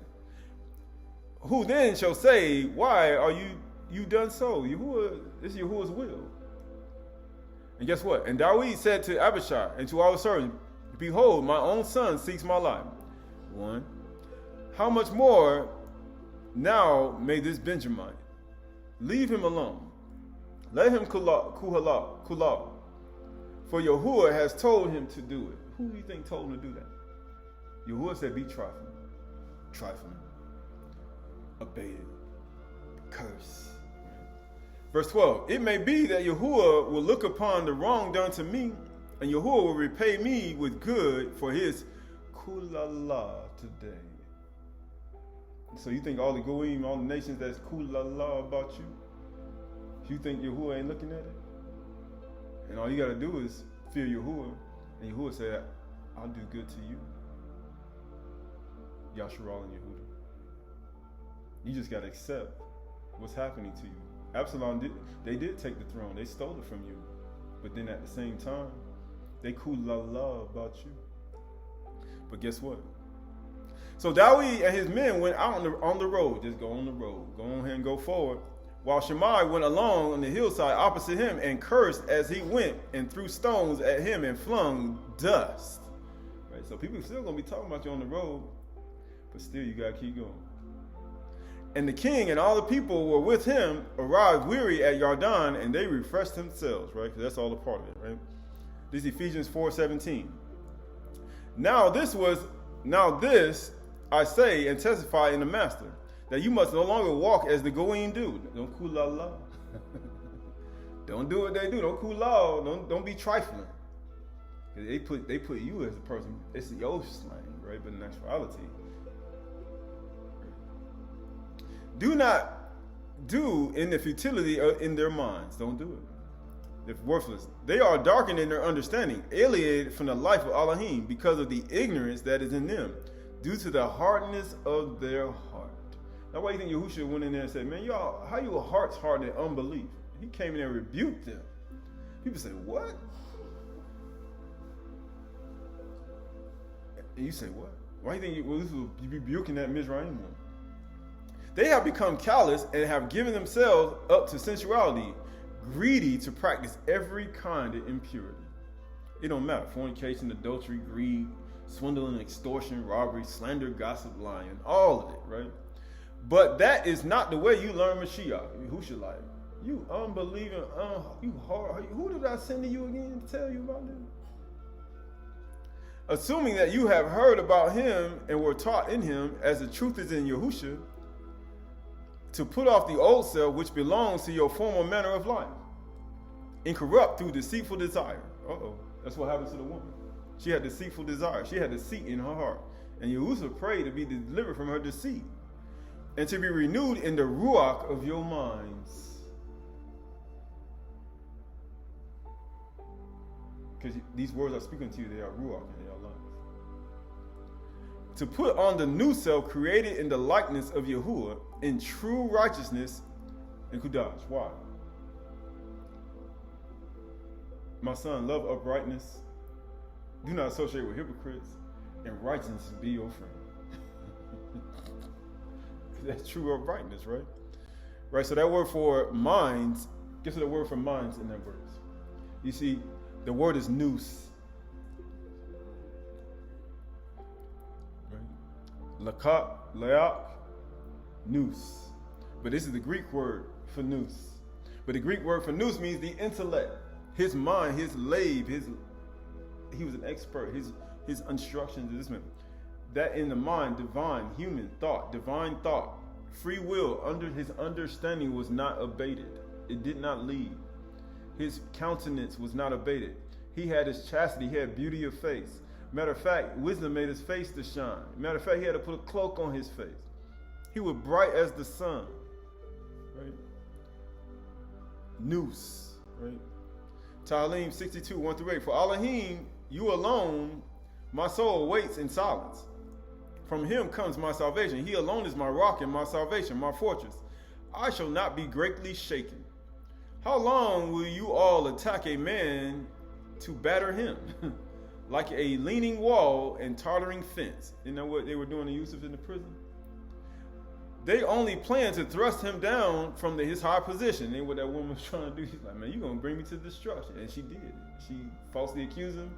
And he was in a high position. He got thrown down into prison. But then he was exalted even to a higher position, right? They take pleasure in falsehood. That's why your Dawid said, I will not associate with men of falsehood. I hate the assembly of evildoers, right? They Parach with their mouths, but inwardly they curse. Qalalah. They Parach though. You're such a righteous man, all these things. And then in inward man, she was cursing him. She wanted to kill him. For Elohim, you alone, O my soul, wait in silence, for my hope is from him. He only is my rock and my salvation, my fortress. I shall not be shaken. O Yahuwah, rest my salvation and my kabod, my mighty rock, my refuge is Elohim Yahuwah. Trust in him at all times, O people. Pour out your heart before him. Yahuwah is a refuge for us. This is why you got to pour it all out. Give it all away, right? Right. So that word for curse is kareb, right? Actually, yeah, I think that's it. No, inwardly, sorry. That word for inwardly is kareb. That word for inwardly is kareb. It means inner part. It means physical sense, the seat of emotions. Your inner thought, your innermost parts of yourself. But inwardly, they Qalalah in their inner thoughts. Thoughts of emotion. You can curse in your inner man. Right? You can do that. It can be an outward showing, but inwardly, it can be deceptive. Right? And this is all a part of it. So Yod is the 10th month. Open right hand, throw, attainment. Hand, give, receive, Parach. They Parach with their mouth. With their hand. Right hand of fellowship. But inwardly they curse. Hard work, isn't that what Yusaph did? Isn't that what Mashah was doing? That's what Lama means. Wouldn't that Koth mean? deed, worship, border, hand, measure, portion, arm, manhood, male sex organ. That's what happened to Yusaph when he was next to that woman. If fire would kindle inside of him, right? Or power, or she was trying to take his power away. And this is all a part of it, right? Everything that we do, all of this gets people. He said, but I remember the instructions of my father. See, that's why the Ab is important in your life. That's why a father in a home has to instruct his sons and daughters. Because if he doesn't, they will be destroyed. Right? And people say, why? It's important. Sirach 3:17-23. My son, go on thy business in meekness, Aydah.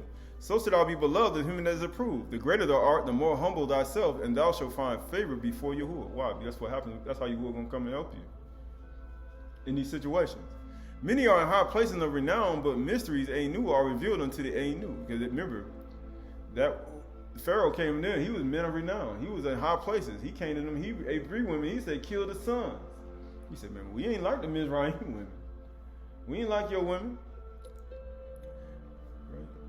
Because mysteries are revealed to the Aydah. They feared Yahuwah, and Yahuwah gave them families. They revealed to the meek.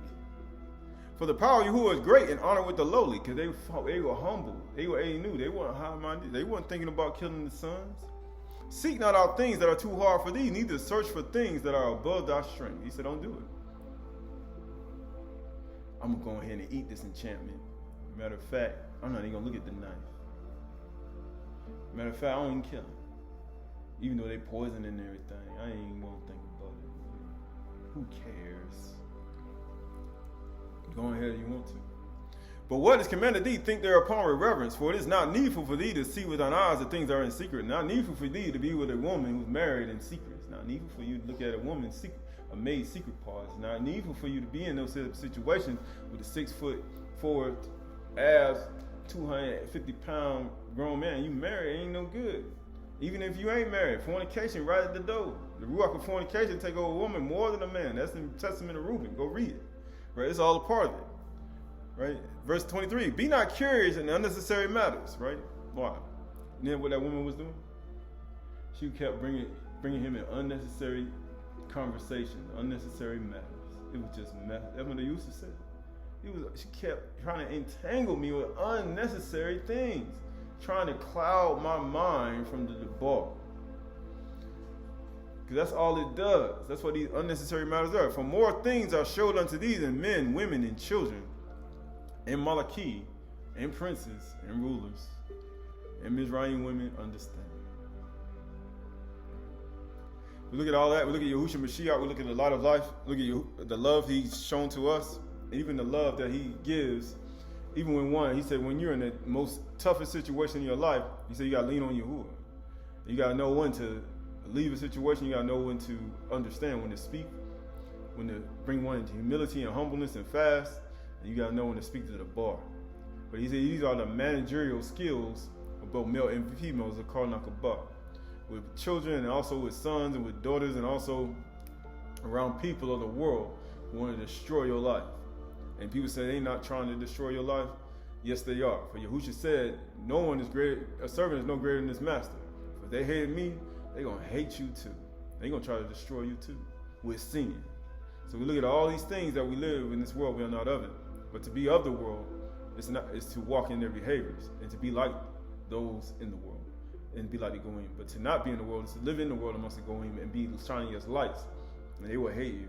Why? Because you won't commit no sin. You won't give yourself over to it. As soon as you give yourself over to it, destruction will come. So we look at all these things that happens and everything that's going to happen, and all the tests and trials that one's going to have to go through in life, and all the things that one has to endure. For you must endure something. That's the only way you're going to inherit. Right? You got to endure something. But we read about all these things as warning signs and things to come. But he said, my son, love uprightness. Matter of fact, don't associate with hypocrites. Matter of fact, then righteousness will be your friend. For the meek shall inherit the earth. The meek, Aydah, shall inherit the earth.